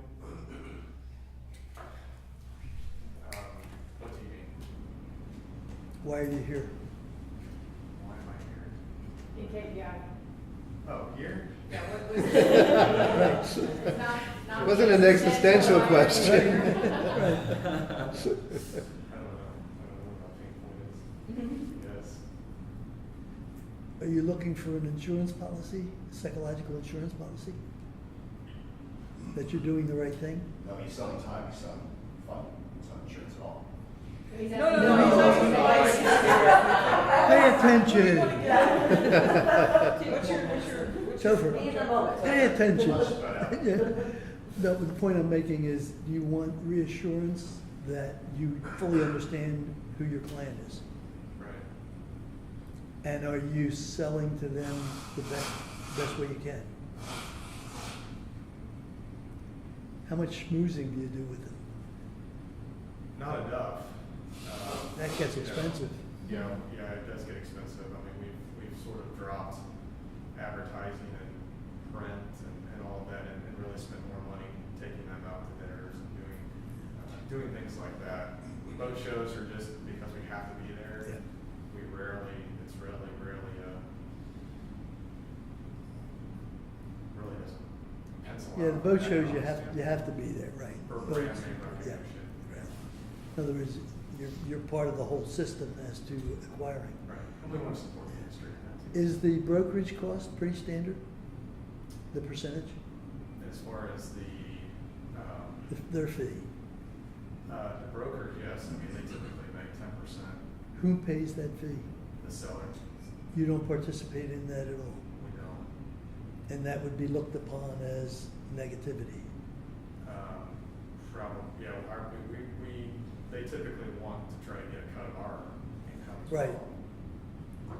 So you have to come up with some inventive way to really give back, and it can't be direct monetary. Yeah, in some cases it is direct monetary, depends on the state. So that's your pain point. Yeah, and it's painful. That's the pain point, and how to really establish the That fact that. being personally on the hook for everything, that's Right. painful too. Right. Okay. I'm trying to think of how do you pitch to your audience, How do we pitch to the broker? our salespeople do it, but typically we try to, everybody sends out rate, and that just drives down profitability.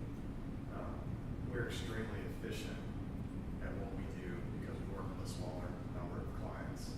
We're able to spend more time with each of their clients versus just putting them into a call center queue. We specialize in self-employed and tougher What's your transactions. success rate of closing? Very high. And what's it in comparison to your competition?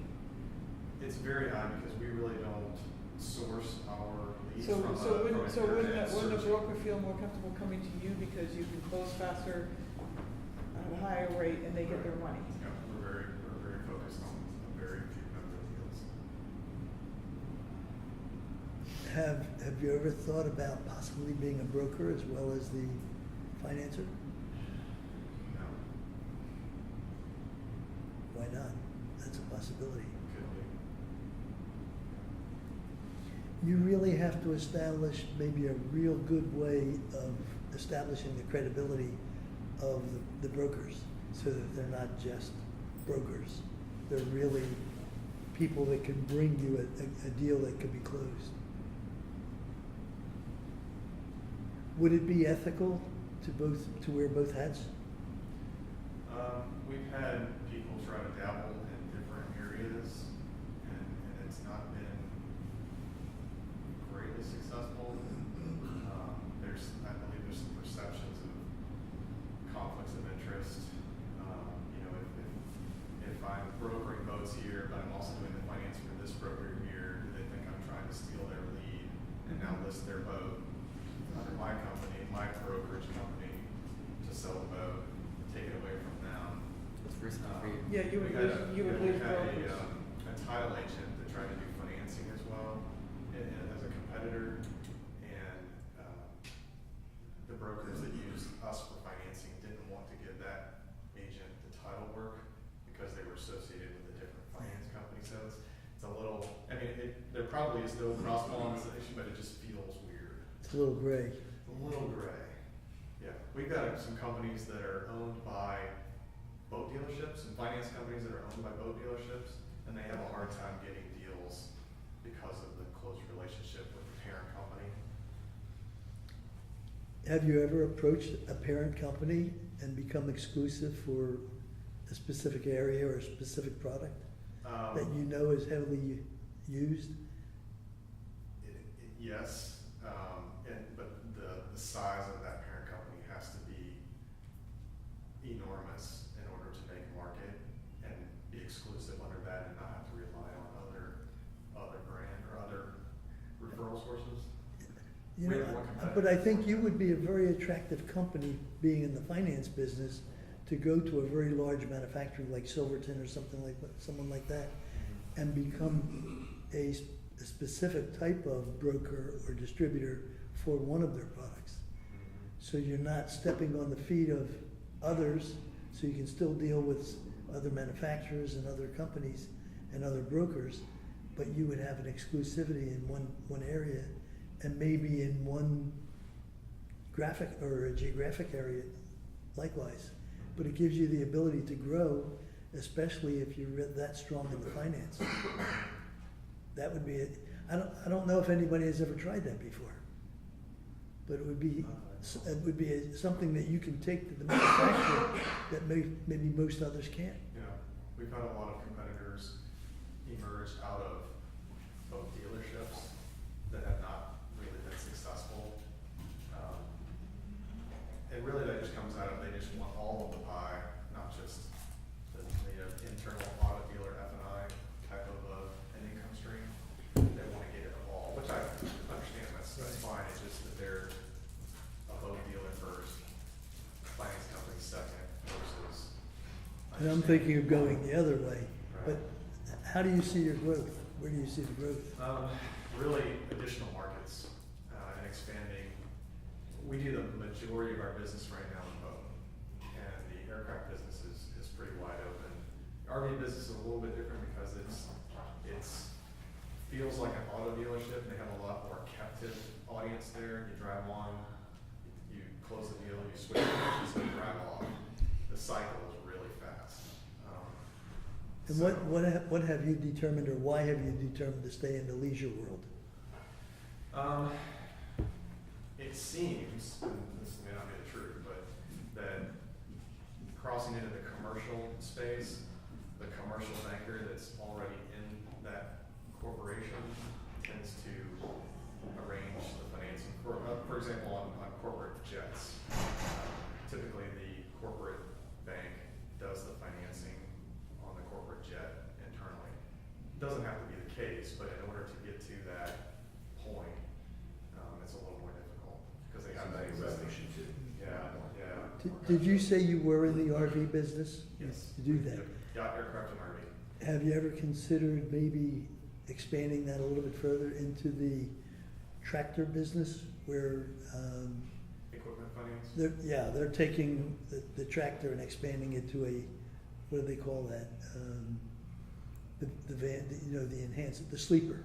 Oh, right, yeah, I know, it's like a semi-front with an RV back. Right, Yeah, there are some manufacturers that sell those just like the RV right. business, and we can't do those. We can even do, big horse trailers that are $500,000 that have a living quarter. That's what I'm thinking of, maybe Yeah. getting into something like that. All of that's there, Yeah, it's not in the leisure, but it can be pseudo leisure. right.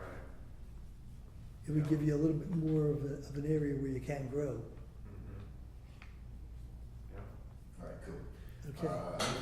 Claire's already pitched. Rebecca still needs to pitch, but she's stepped out for a second. So what I want to do now for the rest of it's 12 o'clock. What time do we take lunch? 12:30? I can't remember. No, take lunch at 12. I thought it was 12. Yeah, it's 12. Pretty early, yeah. All right. So let's take lunch then, and we'll be back here at 1 o'clock, or it's actually 1:05. Try to be as prompt as you can on time. We've got a lot to do in this next half. So here's a little bit about what's going to happen in the second half.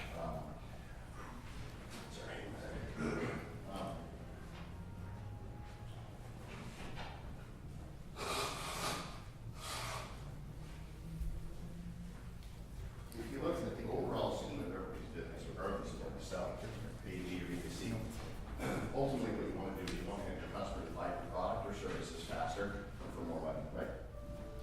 If I were to simplify it to its most basic element, you want your clients and customers to buy more, pay more, buy faster. So we're going to explore how to do that in businesses. And that's where, for the next day and a half, we're going to help you to build this, what we refer to as an ascending transaction model.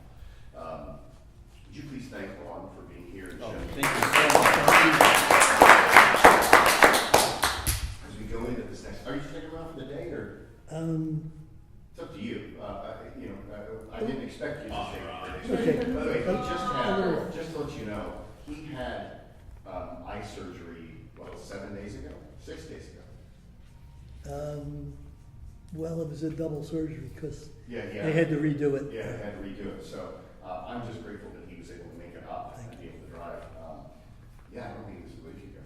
Yeah, it was 6 days The ago. second go around was just a few days. Yeah, so for him to, and I gave him a pass. I said, you don't have to come up with this. And he says, no, I really want to. So it means the world to me to come up and share Thank you. wisdom in this. I want you to keep his thinking in mind when we get into this, because we're going to really have to retool and make this different.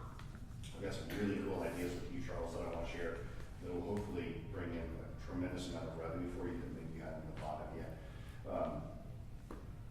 So go to lunch, come back, be ready to roll up your sleeves and look at your entire business model and see how we can break this down into 4 distinct steps, which will allow people to be wanting to buy your products or services faster for more money. So, with that, we'll see you guys at lunch. Or see you guys.